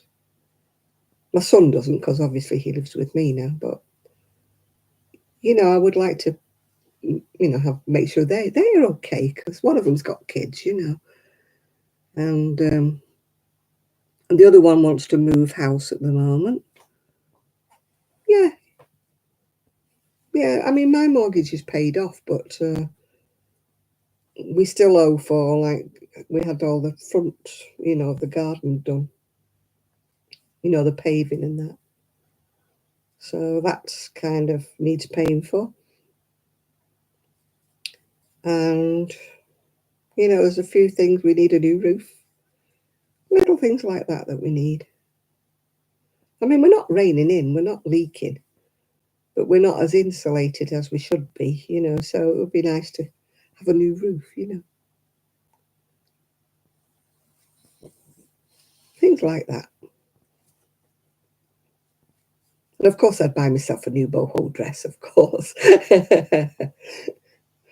That would be nice. The ones that I really, really like, but they cost so much money, I think, no. No, I am not paying £80 for a dress. No way. Yeah, one of those.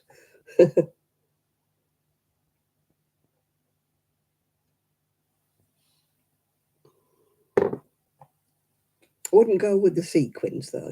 That's a bit OTT for here. I don't exactly go to the places where I could wear anything with sequins.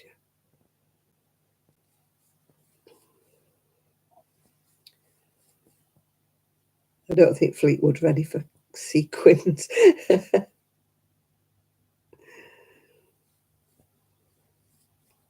Oh, tell me about it. It's doubled over here as well, John. Food bills are through the roof. We've only been here 3 years and, we pay twice as much as we used to for the family's food, and we don't live high, I mean, it's not fillet steak and things like that. We don't live high at all. So it's not like we spend a fortune on food with caviar and smoked salmon and stuff like that. But we're paying double the amount we used to. And more than double for fuel, of course. I mean, the logs last year, they started off at £80 for a sackful, then they went to £90, and this year they want 100 and something. It's like about £40 more than it was last year. So I'm looking for another supplier. It's a lot of money to burn, isn't it? You know what I mean? I don't smoke, John, so I wouldn't like to say.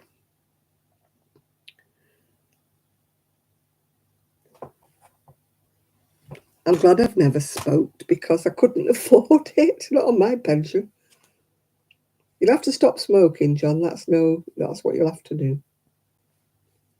I don't know how much cigarettes are in the UK because I don't smoke, so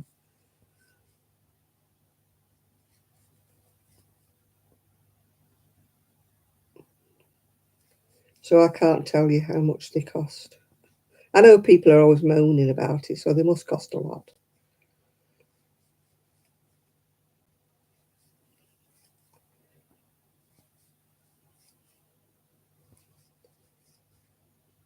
You'll have to cut down, John.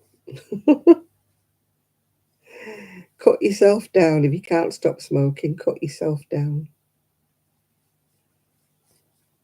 Every time you light up, think that's so much money I've just burnt.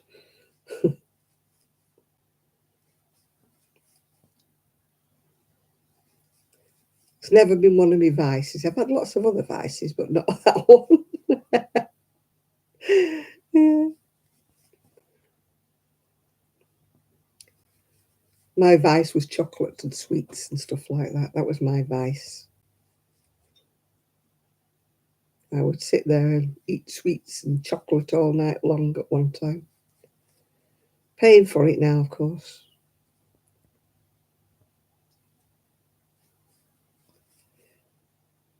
My favourite diabetes nurse was back. She'd broken her legs up, but she's back at work now. Yay. She agreed with me that the other lady needs a lesson intact. He said she's very abrupt. I said, you're not kidding me.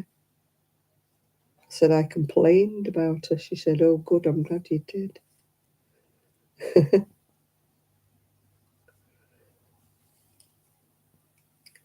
Does anybody else on here smoke besides John? Anybody else say how much they cost? As I say, I don't know because I don't smoke.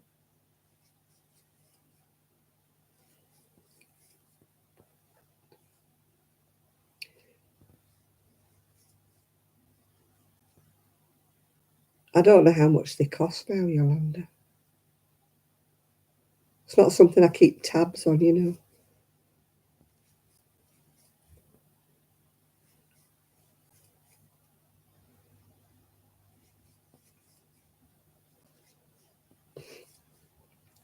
My ex-husband used to smoke when we were first married, but he never smoked heavily.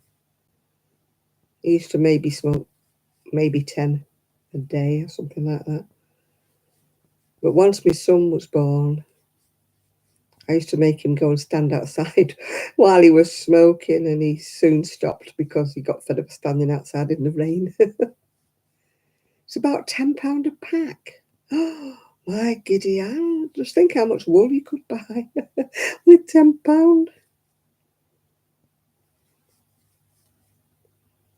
You could buy about 4 balls of wool for that, couldn't you? Well, not wool, acrylic, you know.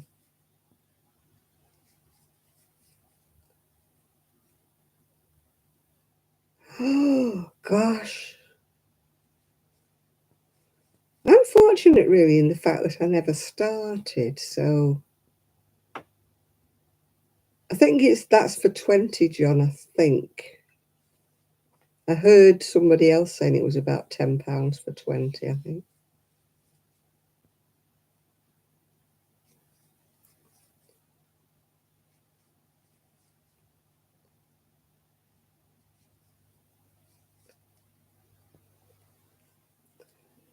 But as I say, I was at school till I was 17, 18, so I never got in the habit. Never got in the habit of smoking, which I'm glad for. And then I went working in a bank and we weren't allowed to smoke in the bank. So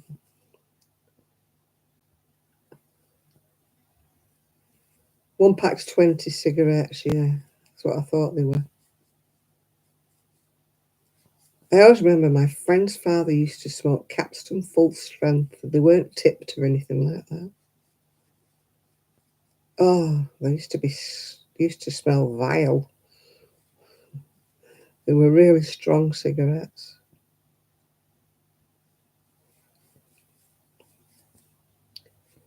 And another of my friends used to say she didn't smoke because she smoked consulate menthol cigarettes, cool as a mountain stream. And I used to say, yeah, but you're still smoking. You're smoking cigarettes. No, I'm not. They're not real cigarettes, she used to say.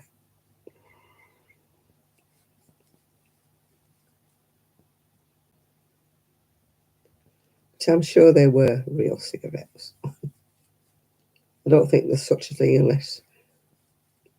I mean, the kids today now are all vaping, aren't they? I don't know. It's all a fashion, isn't it? A fad. I don't think they even smoke cigarettes. They're just like vaping.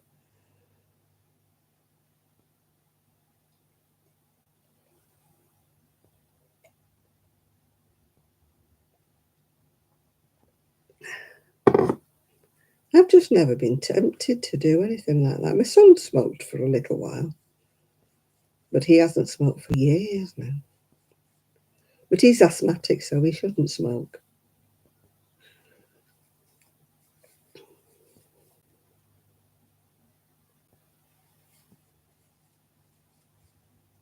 I remember being in hospital one time and one bloke nearly blew the hospital up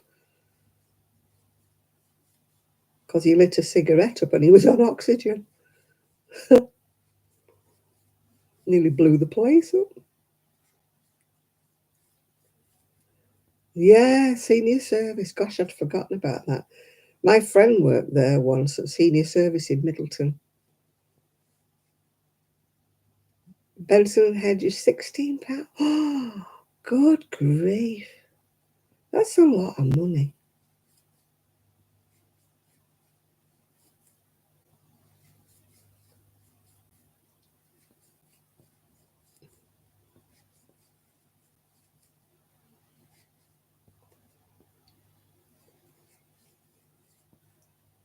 It'll be 20.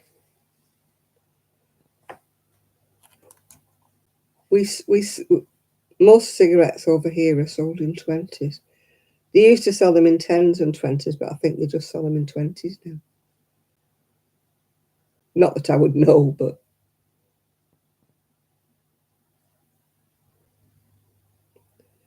God, I can remember when people were poor, certain shops used to split a pack and used to buy them in 5s or something like that.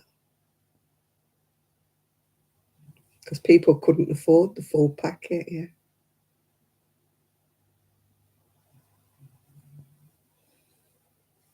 No, I never smoked anyway. But I'm thinking, how many bowls of wool could I buy for £16?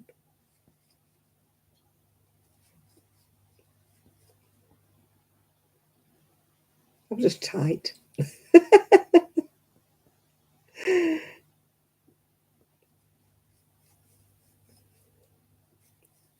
Yeah, I've got other vices, like I said, chocolate cake, biscuits, sweets. Those are my other vices.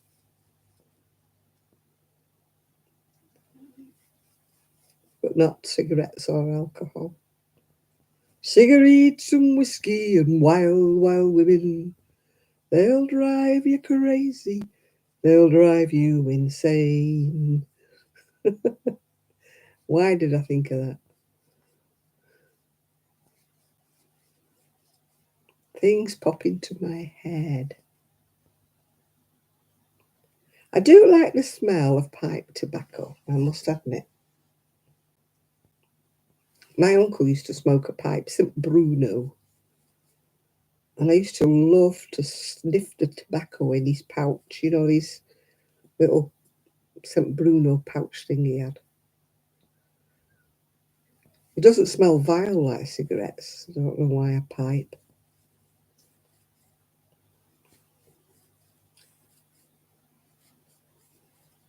I think a pipe smells lovely. Keeps going out though, mind you.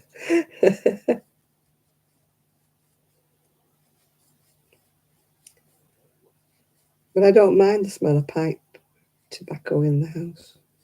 I don't mind the smell of cigars either. My ex-husband, when he stopped smoking, he used to smoke what they call a cigarillo. They were like a kind of thicker than a cigarette, but like a very small cigar. He used to, but he'd only smoke one of those sometimes when we were in the pub. He'd only buy one, you know, from behind the bar in the pub. He wouldn't buy a pack. Yeah.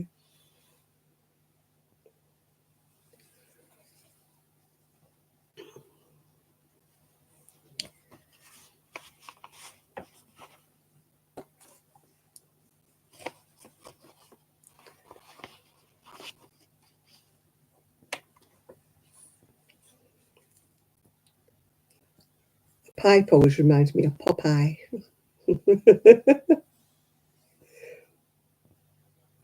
I'm Popeye the Sailor Man. Whoop, whoop.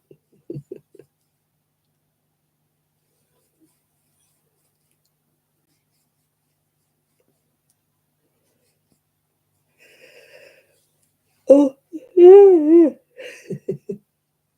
A cheroot. I think we used to call them cigarillos or something. Could have been a cheroot. I don't know. I think they were called mannequin or something like that. Where have you been, little girl? Have you been upstairs?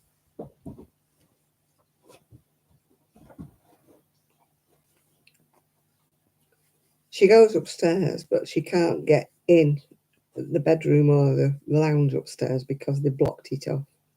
But she can go up as far as the landing. They used to put the gate at the bottom of the stairs, but she used to wreck the wallpaper by pushing on the gate. So they now put the gate across. I think it's the lounge or the bedroom. They put the gate across, so she can't get in, but she can get up to the landing. I'll be sleeping with Snory Betty. She's not snoring when she sleeps on the chair. But the minute she gets next to your ear hole, when she's in bed, she snores like. I mean, Buster used to sleep with me. That was my boxer cross. He used to snore like I had a man in bed with me. You know, sometimes when I was half awake, I'd think, oh my God, what's that noise? And he'd be snoring his little head off.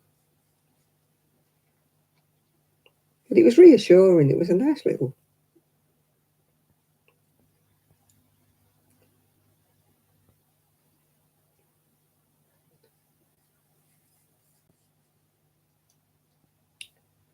Some people wouldn't bother, Esther. Some people still do it. As I say, one guy at the hospital nearly blew us all up because he lit a cigarette up when he was on oxygen.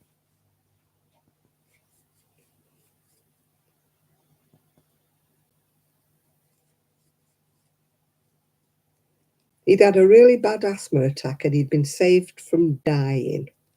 Yeah. So you would think that the last thing he would want would be a cigarette, but no. He lit up a cigarette after they'd saved his life. He was literally a goner. And they saved his life, brought him back from the dead, and he lit up a cigarette while he was on oxygen. No, some people have got no sense.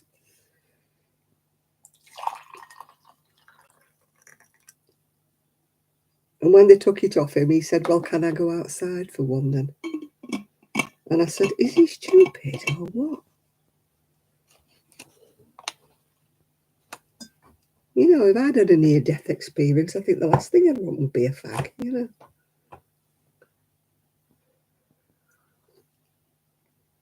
Oh, that flask keeps this coffee nice and hot.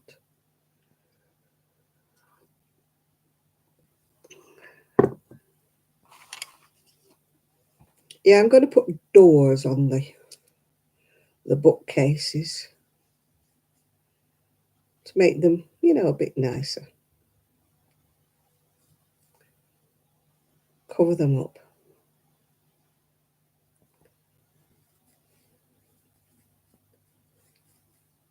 I have got a lot of books. I'm trying to weed them out, but every time I look through them and think, I don't want that book, I think, yeah, but I like that pattern and I might make that pattern. And I'm very bad at parting with any of them. Because I like, there's always one in a book that I like. Don't like the rest of the book, but there's always one. And I'm not ripping a page out of a book because I hate desecrating a book. It's like I hate writing on a pattern. If I'm going to write on a pattern, I do a photocopy of it. Moonshine and cod liver oil. I'll take the cod liver oil, but I'll take your word for the moonshine. I don't think there's many places in Fleetwood who do moonshine.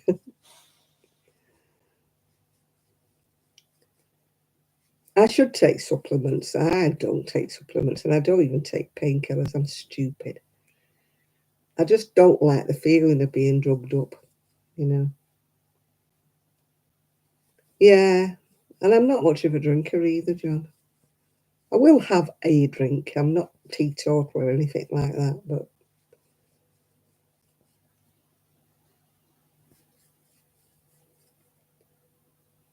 of course, being diabetic now, I've got to watch myself because a lot of the alcohol's got sugar in it, you know.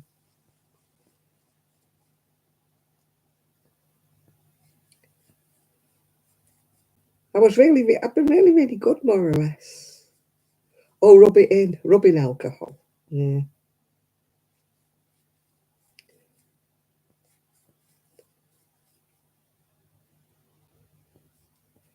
I know when the weather turns cold. I know when the weather changes. I can tell it's raining before I even get out of bed. Because, you know, my knees, I've got weather knees that tell me when it's raining. Other people have cones and weather things, and I've got weather knees. When I wake up and I think, oh, my knees are sore or my hips are sore, I think it must be raining. And I know when it's going to rain as well. Yeah.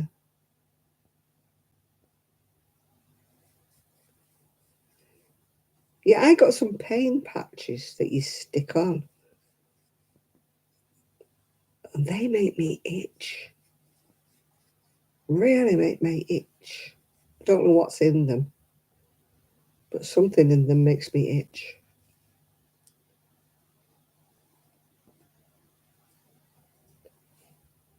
Yeah, you feel the weather in your bones. I do. I never did when I was younger, of course, but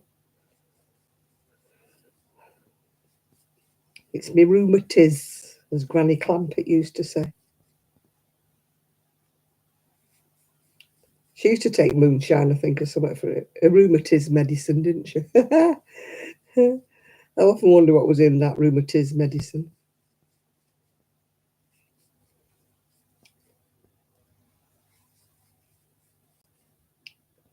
It's times like that I miss my bath. I can't get in and out of a bath, but I miss the warmth, when you were feeling a bit what's it and your back was sore, your hips were sore, and that. Get a nice hot bath.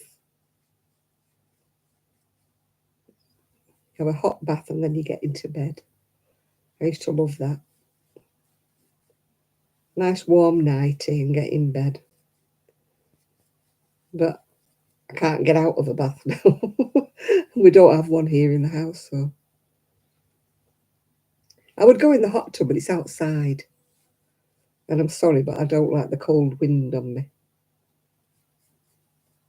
It's nice when you're in it, but then you've got to get out of it and walk to the house. We should have an indoor one. Yeah, if I was really, really rich, I would like a heated swimming pool. In the house, of course, not outside. In the house. Yeah. Like one with these really, really posh, footballers and that have them with a glass roof, don't they? And that, they're inside, covered over. It's a heated swimming pool.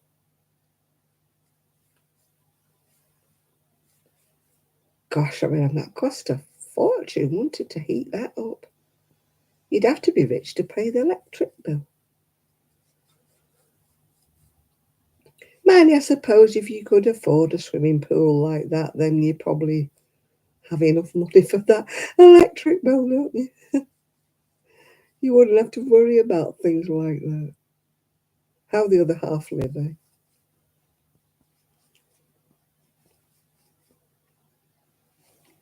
It doesn't do to be jealous of peace, things like that. I'm happy with my lot, really. It doesn't do, does it, to want things and wish for things, because it makes you very dissatisfied with your life, doesn't it, if you're always wishing for something you don't have. There are things that I would like to have, but not things that are a burning desire. I'm not one of these must keep up with the Joneses kind of people. Some women are never satisfied with the house. They always want this doing, that doing, the other doing. I've never been one like that. I'm more the, when I'm choosing furniture, choosing wallpaper, choosing something, I'm more like, yeah, I like that. That'll do. I'm not one of those fussy people that has to view every sofa in the world before they decide on one. It took me the longest time was to choose that wallpaper behind me. I knew what I wanted, and as soon as I saw it, I knew that was it. But I did have to look a little while before I found it, because I knew I wanted something bold. I didn't want anything wishy-washy, I wanted a bold. Same with the sofa, I knew I wanted a bold colour for the sofa. But apart from that, yeah, I'm not fussy. It's like when we went to IKEA, we were looking at rugs, and I just said, yeah, that'll do. And they're like, well, do you want to look at these other ones and all that? I went, no, that's fine. That's fine. It was the same with the colour of these, the little box things for the Kallax. I knew I wanted blue. So when I went, they're going, oh, you can have all these colours, you can have these fancy patterns. And I went, no, them, blue. That's what I want, them, 4 of them. I'm very, very easy to pick for. I know exactly what I want. And it's like the curtains. I knew exactly what colour I wanted for the curtains. And the only thing I've changed in here is I've changed the cushion covers because I didn't like the ones I've chosen in the first place. But that's a minor detail, isn't it?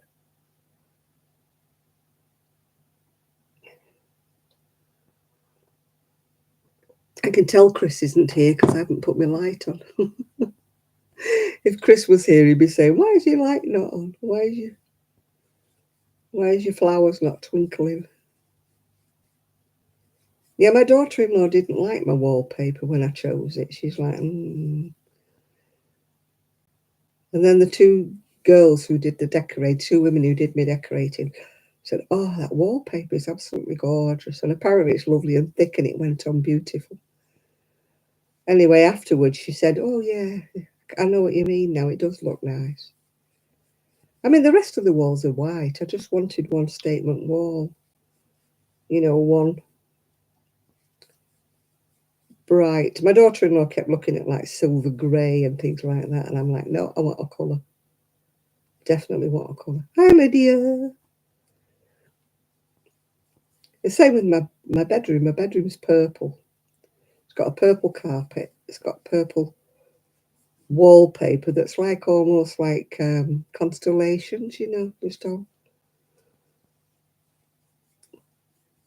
When I get my bedroom extension done, I think that'll probably be either like a peacock green colour with white.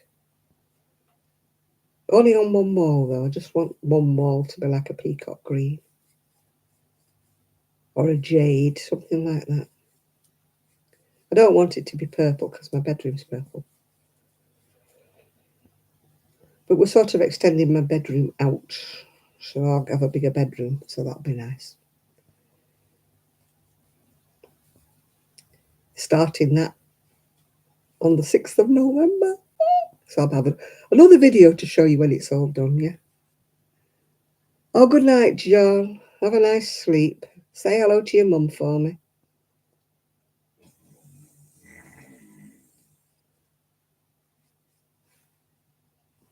That was Trixie snoring. You all right, Trixie Kins? Yeah, she's fine.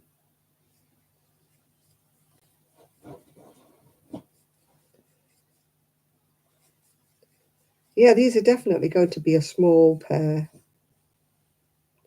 of fingerless gloves. Perhaps for a teenager or somebody with tiny hands. I'll have to make the next pair bigger. I think it's because I'm crocheting tight. Or maybe this double knit's a bit on the fine side. I don't know. But now I know the method of crocheting these. I was going to crochet the other ones, the lacy ones, but I'm not saying I'm not going to do them. I would have to concentrate, on. And I can't concentrate too much when I'm talking. So I'll maybe start at that other pair tomorrow when I'm like on my own and quiet before the family come back.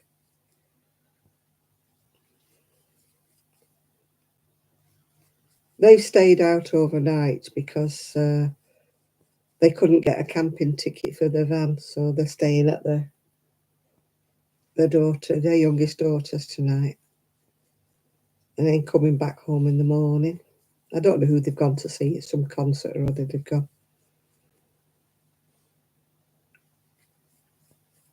My eye procedure, yeah, Monday. I don't know whether they're laser in one eye or both eye. They did say both.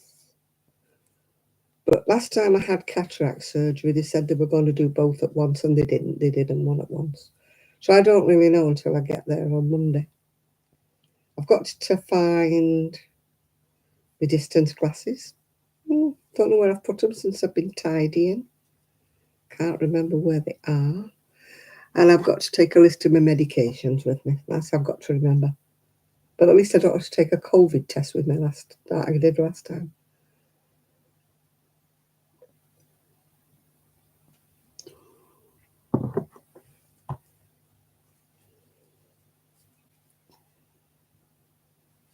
Yes, at 11:15 on Monday morning, I've got to be there at the clinic.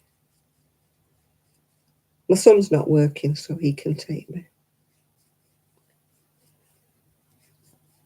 It's only a short procedure, I believe, but I don't know how long I'll be waiting before I actually go in. But there's a B&Q, I think, close by, so my son will probably drift off into B&Q.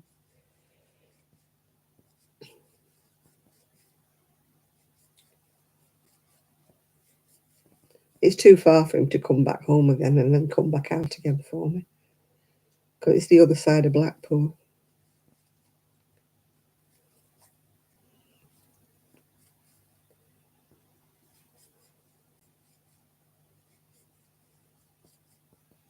Can't say I'm looking forward to it. I never look forward to anything like that, but we shall see. At least I'll be able to see better. Hopefully. Although they send you this leaflet out that if you read it, it frightens you to death, you know. I suppose they have to tell you all the cons, if you know what I mean, not the pros, but they have to tell you what might happen, yeah. Oh, yeah, my glasses will want changing, yeah. Because my reading glasses at the moment are no use to me. I can't read with them. Can't read without them, can't read with them. And my distance glasses, I don't have what. I never did wear them. I might get a pair of sunglasses instead of distance glasses, because the only time I wear glasses is when I'm in my scooter. And the sun, it drops really low now. And it sort of blinds me. So I think I'd rather have tinted lenses. I'm sure I asked for tinted lenses on my other glasses, but I'm sure they're not. On my ordinary distance glasses. I don't drive a car anymore, so I don't actually need, distance glasses anymore. I mean, I had to just buy over the counter, these kind of glasses that are 3 times magnification, because my ordinary readers, I used to have the transitional glasses, yeah. Yeah, I hope they do them both at once, but, you can only live in hope, can't you? Get it all over and done with. I'll be glad to get rid of the headaches. They said it was because my eyes are not seeing right, that my brain's trying to cope with the fact that this eye's practically blind at the moment, and that's why I'm getting a headache all the time, yeah. Oh, I'm glad. I hope they do them both at the same time, Val. I don't fancy going all that way again. And then I can book an appointment for my eyes to be tested again. They couldn't test them.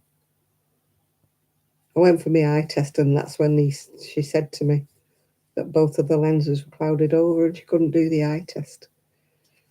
She said there wasn't any glasses that would help me, so I didn't get glasses that time. But when I've had them done, after a couple of weeks, apparently I can book an eye test, so that I shall do.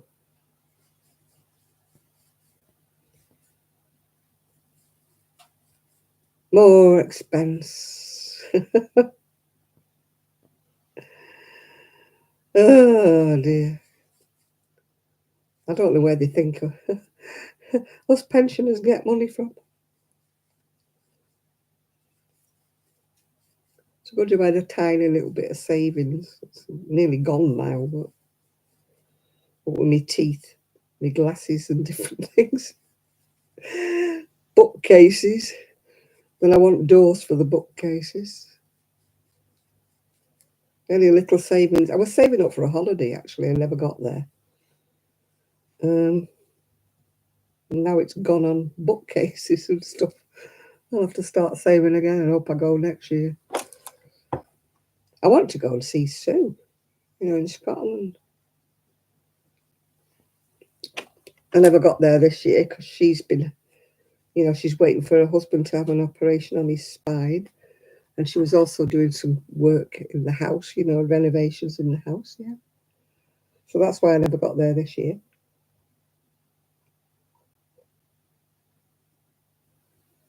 Plus the fact she works a couple of days a week, 2 or 3 days a week she works. But she did say if I managed to go up for like a long weekend or a week, that she could take some time off work and, I'm not expecting her to ferry me about and do sightseeing and stuff. I'm just going out up to see her, really, and just have a chit-chat. It would be nice if we did go out somewhere, but I'm not banking on it, She doesn't have to. Hello, where are you going? Eh? Where are you going, little girl? What are you doing? Do you need to go out? Does anybody need to go out? Do you want to go wee-wees? Trixie Bell, you want to go wee-wees? Do you want to go wee-wees, Rosie? No, she's not bothered. It's Trixie we have to watch because she's a monkey. Aren't you? A monkey's uncle. You want to say hello to everybody? I can't pick you up. My bad back and I do not like picking you up. Come here, misties. Where are you going?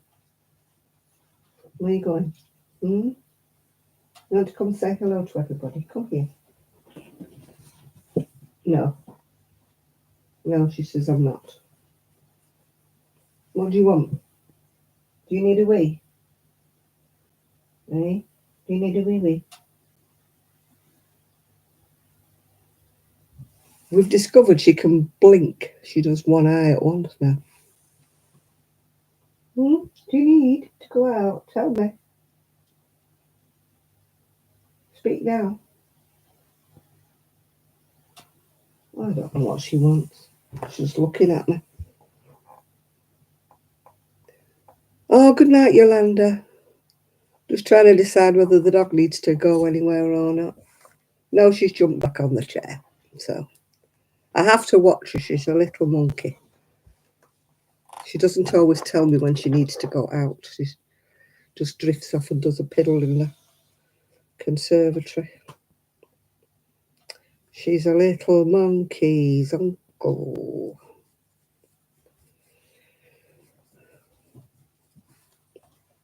She's gone back to sleep on the chair. So you're not having Trixie time today.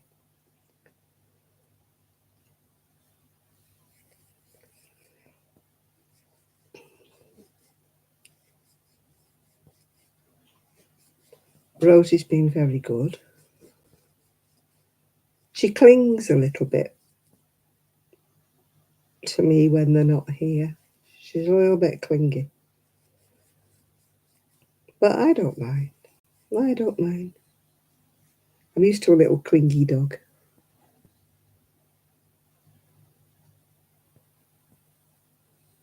Oh my goodness, yeah, COVID's still around, isn't it?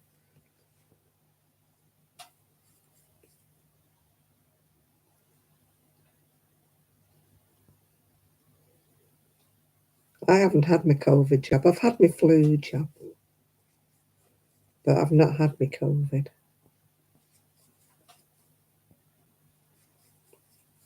I don't think we'll ever get rid of it. I think it'll always have its ugly head rearing somewhere. But I just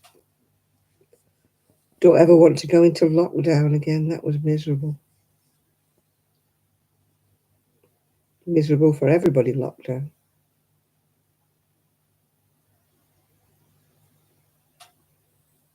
Except Boris, of course, who had his party, didn't he? He didn't do lockdown.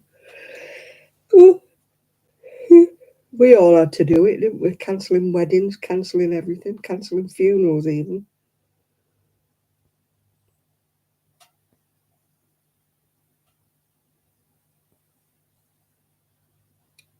But of course there's one more for them and one more for us, isn't there?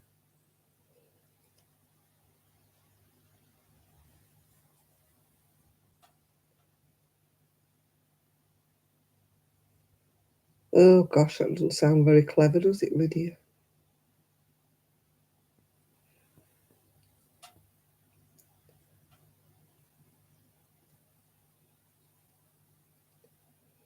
I just found out that one of my cousins in America, Australia, is undergoing treatment for leukemia.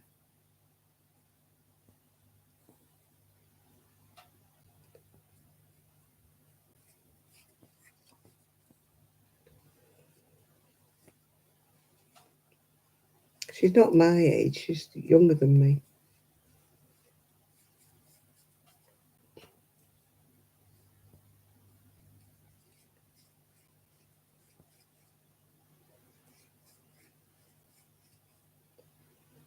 Yeah, it's a scary world, and I try so hard not to think about things like that.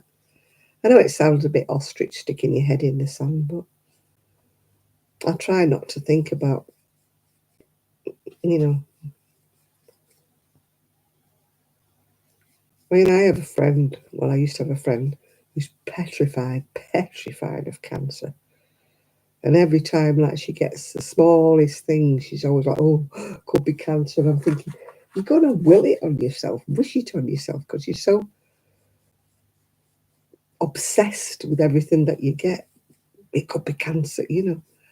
And I'm like, don't think that way. I prefer to think the other way, you know. I won't think it's cancer until I get told it is, yeah.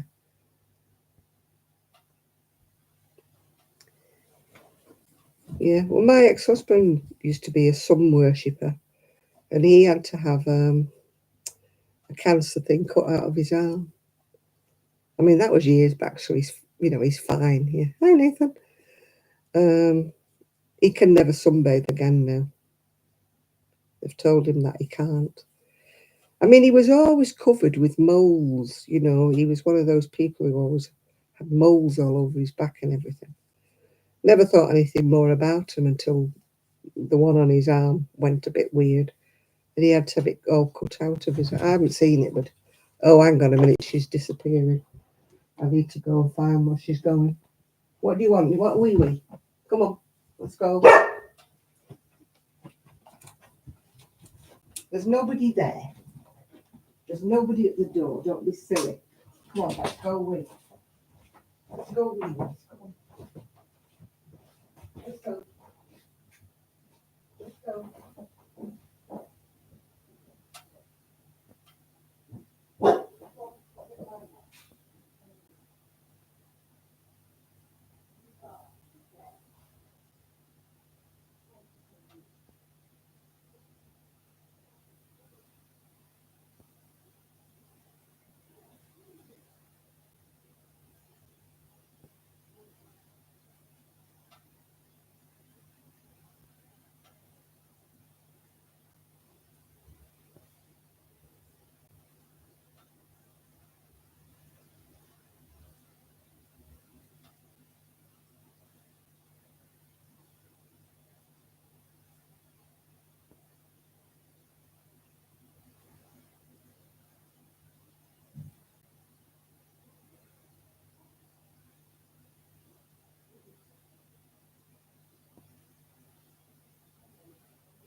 nobody at the door, chicken.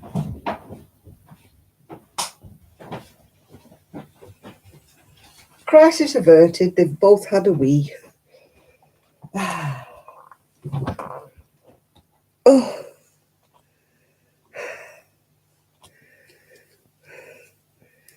it's Val. Using Eric's name, Nathan. It's our Val. Yeah, they both have whittles. Rosie was having a little bark because she was insisting somebody was near the front door, which is silly because the doorbell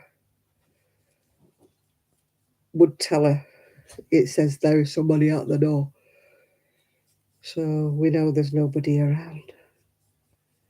It's probably next door.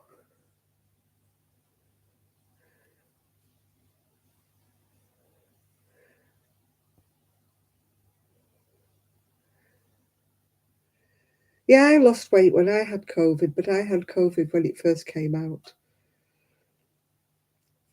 They didn't even know it was COVID because it was, 3-4 years ago when I had it. I had it really, really bad. So I hope I'm immune. I've had 3 injections. The third one knocked me out flat, made me really ill. So I'm resisting having the 4th one.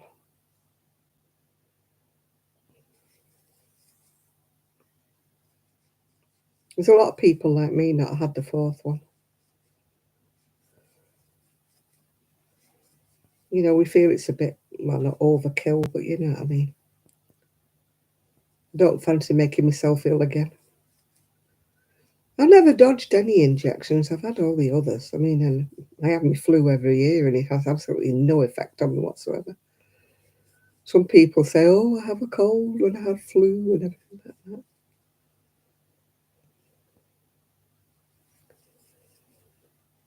But I'm pretty good, really. I never get any reaction except to that COVID.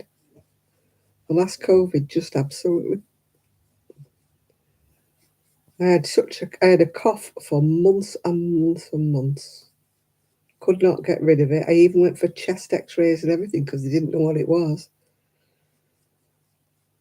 And as the injection kind of wore out my system, the cough went. So I do not wish to have another coughing do. Right. 1, 2, 3, 4, 5, 6, 7, 8, 9, 10, 11, 12, 13. I've got to do 3 more rows. And then I've done 2 mittens.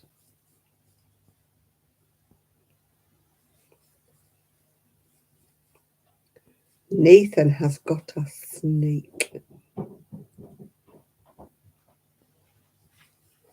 Rosie has trigger ears, I swear she does.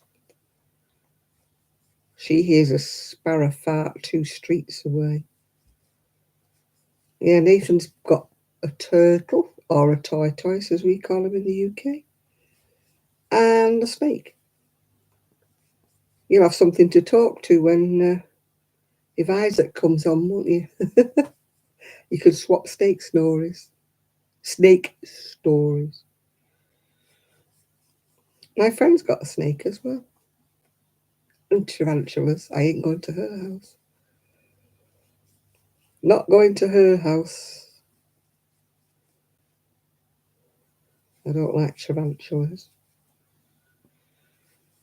My friend Pauline, who used to come on here, that sadly passed away, she used to keep tarantulas. I never did find. I mean, she'd had a stroke and she used to come on here telling me that she'd started knitting again. You may remember her or not, Pauline.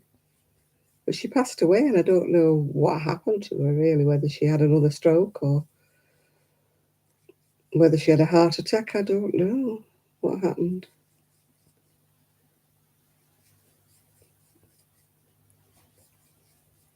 One day she's on here talking to us one Saturday night, and then next thing she's gone.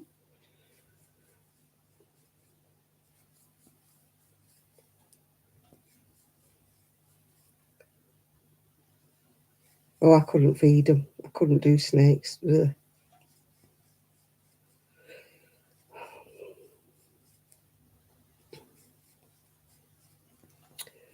Not since Crusher had a bite of me. I went off from then. I used to like snakes up till then. My friend said, "Oh, it's all right. She's been fed." She was called Crusher. Not a very inspiring name, is it? "She's been fed. She's okay. She won't bite you." Ha ha ha. She did. It's all right. She's not poisonous. I thought, yeah, but she still just bit me. She must have thought you had food in your hand. I thought, she's just been fed, you said. You said I'd be all right to touch her. She was a reticulated python with a nasty temper. So after that, I just went off snakes after that.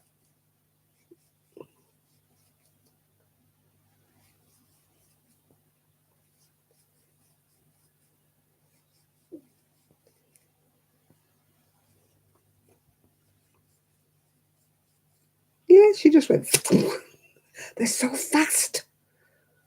She just caught the end of my hand.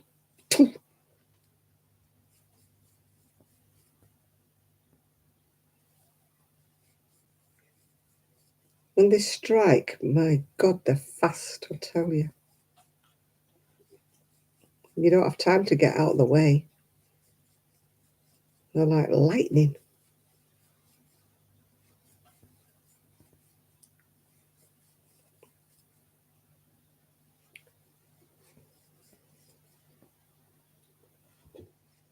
I never was until that thing bit me. Well, don't call it Timmy, that's what we called ours. But we had to change it to Houdini because he kept escaping our tortoise. Well, I kept calling it he. I don't know if it was a he or a she, we never did find out. But we called him Houdini in the end because he was called Timmy to start off with. But he finished up as Houdini because he kept getting out of the garden. All the neighbours kept bringing him back. Anyway, one day they didn't bring him back and we lost him altogether.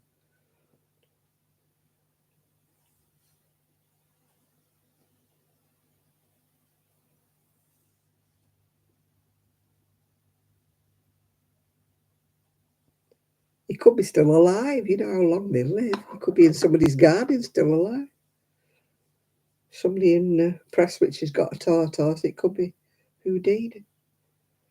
1, 2, 3, 4, 5, 6, 7, 8, 9, 10, 14, 15. One more row.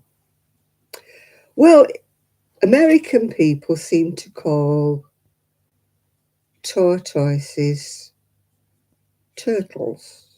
But to me, a turtle is something that swims in water, yeah.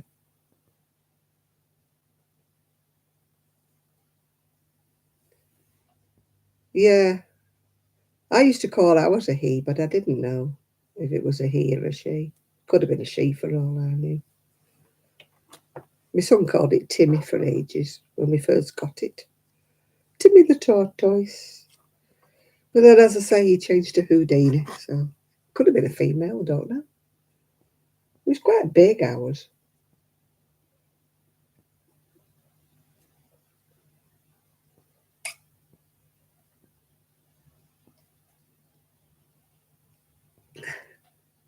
He would have been about that big, his shell, about that big. I don't know how long. You said tortoise.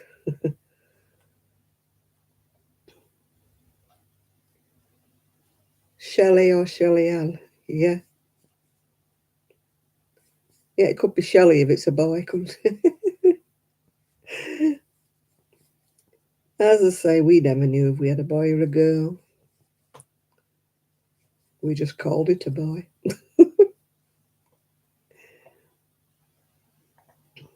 Yeah, you could call it Tina Turner.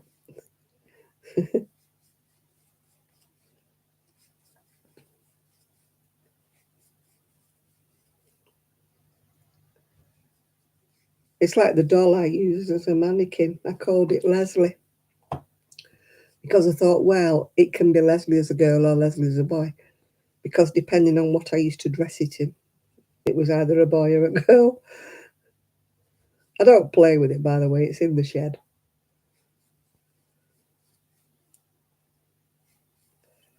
Your budgies, you're like a blooming Dr. Dolittle at your house. With your dogs and your cats and your tortoises and your snakes and your budgie. We'll be calling you Dr. Dolittle instead of Nathan.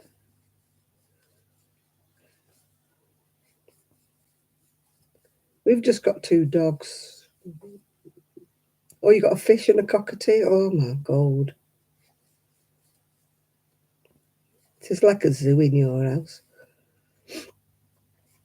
We've just got the 2 dogs, but we were thinking of getting a cat, but my son would like a Maine Coon cat, but they're big and they're very expensive. And he can't let them out because they get stolen.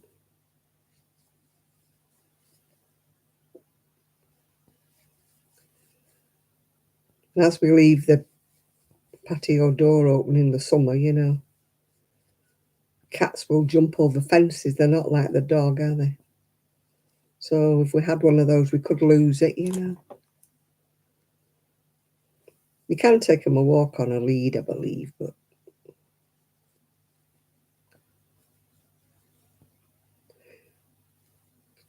it'll be a hard shell if it's a tortoise, won't it? A tortoise. I don't know why Americans call them turtles, but they do. To me, a turtle is something. They'd like a, oh God, what are they called? There's another kind of cat, but they're about £1,000. They're really big. They're not a coon. You have to have a license to keep this cat, whatever it's called. You have to have a license.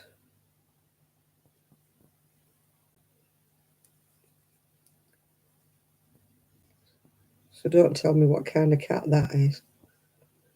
I think I've done too many rows here. It can't be an ocelot, can it? No.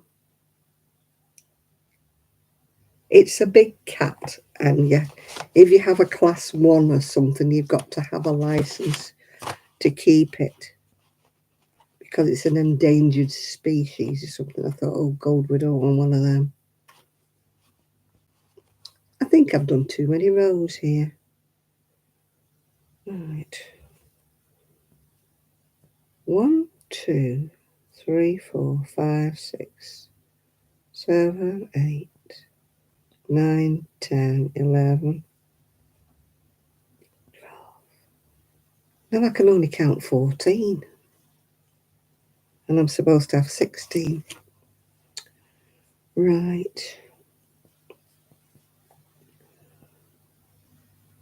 1, 2, 3, 4, 5, 7, 8, 9, 10, 11, 12, 13.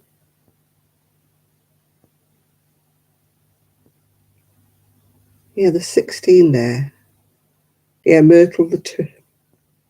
I don't know why Americans always call them turtles when they're not turtles. Turtles live in water.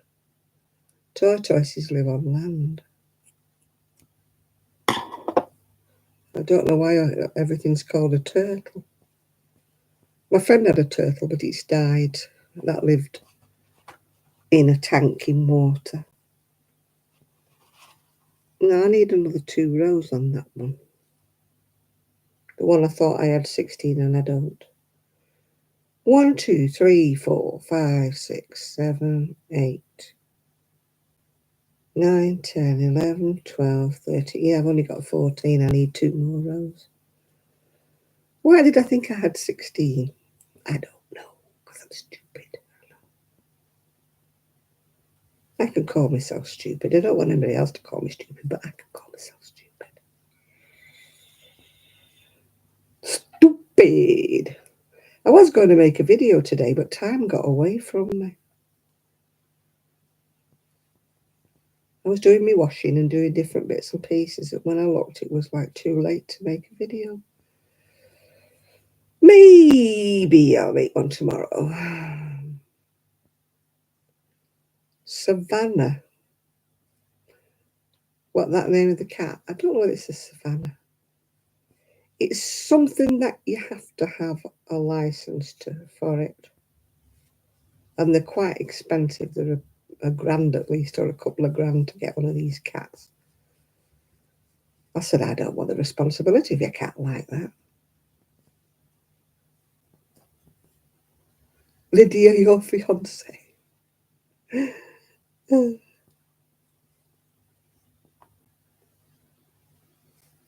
Oh, no, Lydia's not your fiance. Sorry. Joe said that, did he? Right. I was thinking Lydia was your fiance. I thought Lydia's not your fiance. You don't know. Thought you were keeping secrets then, Nathan. I thought I was going to say, does Joe know?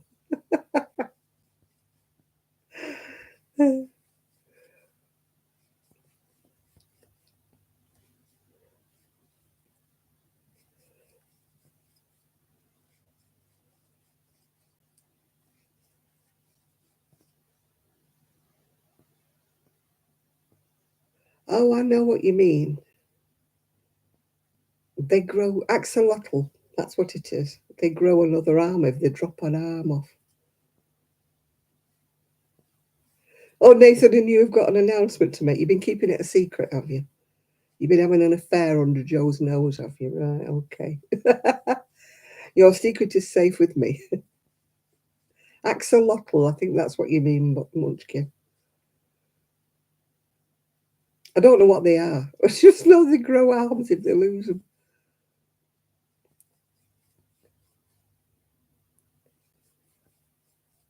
I know somebody somewhere was going to do like a great big DNA kind of testing thing to find out why it is one of the only species that can grow another arm or a leg or something. And they were DNA testing to find out whether it would go to another species, whether another species, like even a human, could grow another arm, leg, ear, something, whatever bit of themselves they lost.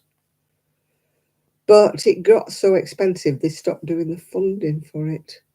It would have been an interesting sort of theory, experiment, if, like, you'd have to live in a tank. Yeah, maybe. Maybe they could get around that. But it would be interesting if people could grow other body parts, wouldn't it, I'm not saying a major limb, but if you lost a finger or something, or an ear or something, if you could grow another finger or another ear, it would be interesting to know that.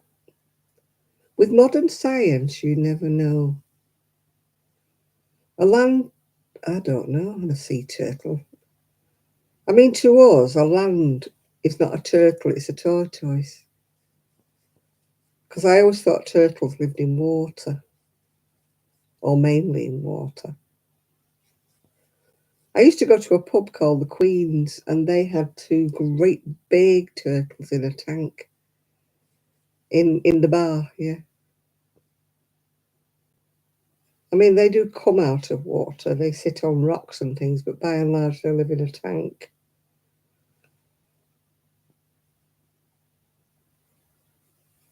And they had great big koi carp as well, like huge goldfish, aren't they?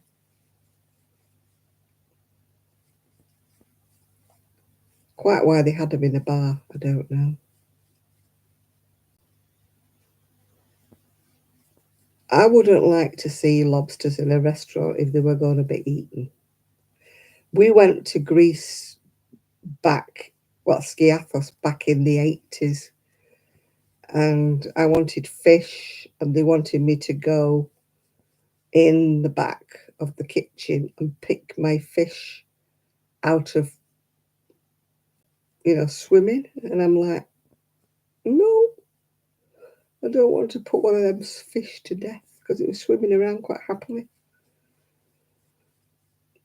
And they wanted me to choose it. I said, no, I'll not bother. And I said, I'll have chicken instead of mayo. Then husband said, what if they have to go and slaughter a chicken out the back? I said, I didn't see any hens.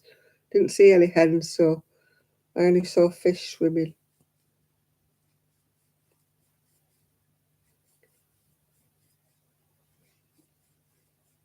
No, I couldn't have picked one. I couldn't have picked a fish. I'll have that one there. I couldn't have picked it, no. I finished up having something else. I wouldn't choose it. I wouldn't sentence a fish to death. I mean, I eat fish, don't get me wrong, but they're already dead when I see them, yeah. It's almost like a turtle, but turtle's got a softer shell and it lives in the sea or it lives in the... But tortoises, by and large, live on land. They don't go in the sea. I know our tortoise never went in any water. We did try and bathe him a couple of times, you know. But I didn't want to put him in water in case it went inside his shell and he got... Because you couldn't really dry him, you know, mouldy or something. I just washed him with a damp cloth, you know, on his shell and his little feet and that. I didn't immerse him in any water. Because he used to get a bit grubby because he'd be digging and grubbing about in the ground. Oh, done a pair. I'll have to make them a bit bigger next time. These are too small. Well, they're too small for me. I'm not starting another pair now at this time of night. I mean, they're very narrow, aren't they? I'd never get my hand in there.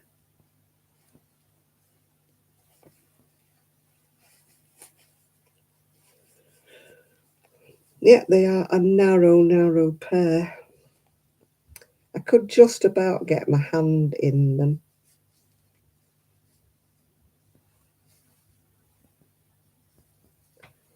Just about. But it'd have to be slim. I'd put a few more stitches on, I think, if I make them again.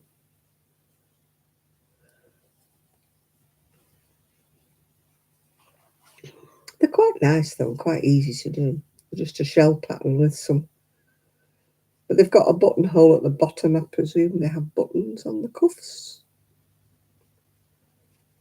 Quite why I had to do a left hand and a right hand, I don't know, because they look the same both sides, but that's by the by, isn't it? I don't know whether I'd have enough to do 2 pairs out of a ball. I think there's enough there to do another pair. But I'm not starting them tonight. I'm quite happy that I've done 1 pair. Oh, let's see who keeps messaging me.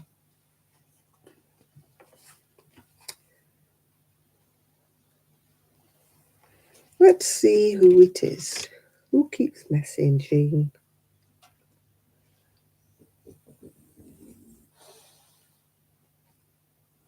Alternative aging, skincare tips. Don't bother with that.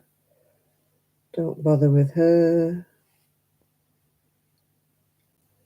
Don't watch them anymore.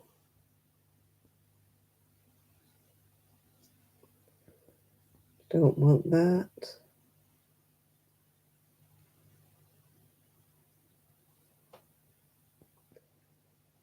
Somebody's added me to a group. What group? Most people wouldn't add me to groups when I don't know what group they're adding me to.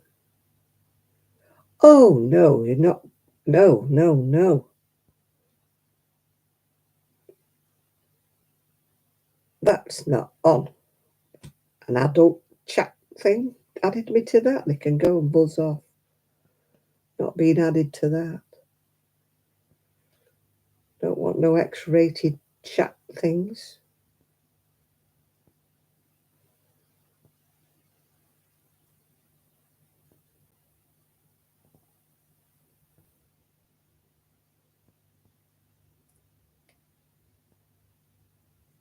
I hate it when people that.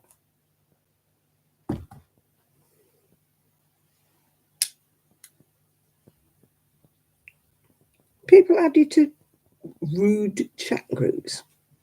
Do I look the kind of person who wants to do that? Who wants to get added to an adult chat group? No.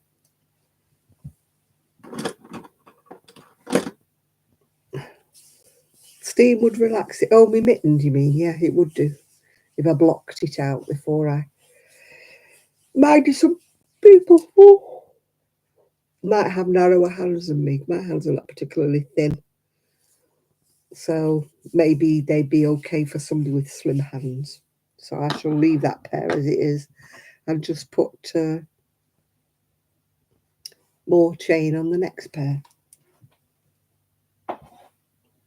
Oh, still can't get over somebody adding me to an adult chat group. I've deleted it. I do not wish. Am I off? Yeah, I am off in a couple of minutes' time. Just going to open a can of Coke. I don't know why at this time of night, but it is sugar-free, so that is not me doing anything. That is my can of Coke going into a glass. Oops. Nearly overfilled it.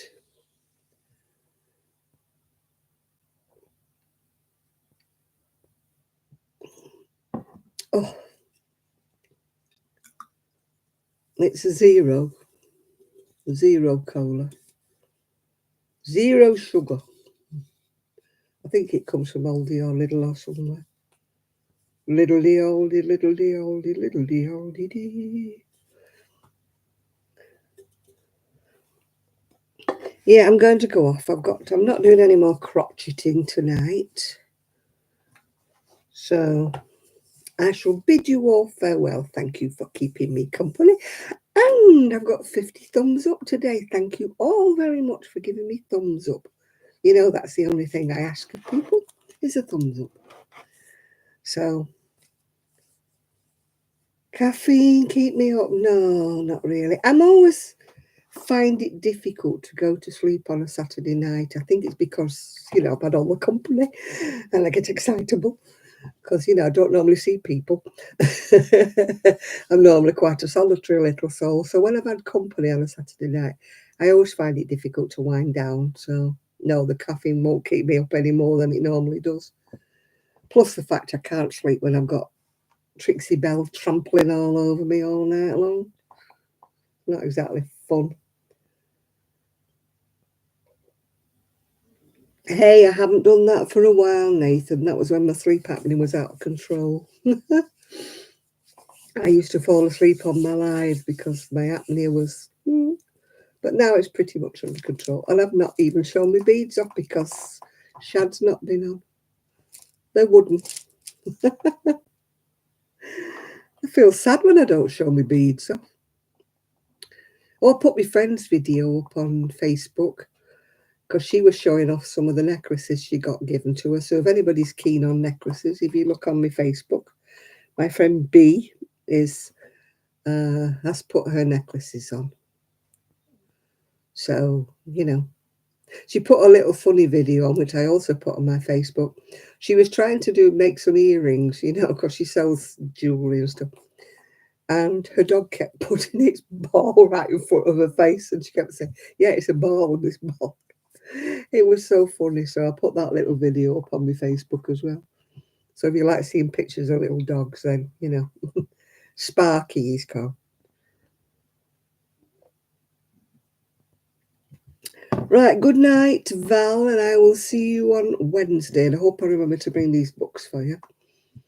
And I hope you find out what happened to the other books that you couldn't get to read. I bet Sue tidied them away, because I don't think anybody else was interested. I mean, they were in front of Hillary when I saw them last. And I know that Hillary wouldn't have been interested in them. So I would imagine that Sue's probably tidied them up somewhere. So I shall bid everybody farewell. Thank you very much for your company. And I shall see you all very soon. And then I'll let you know how my eyeballs fare on Monday. Okay, bye for now.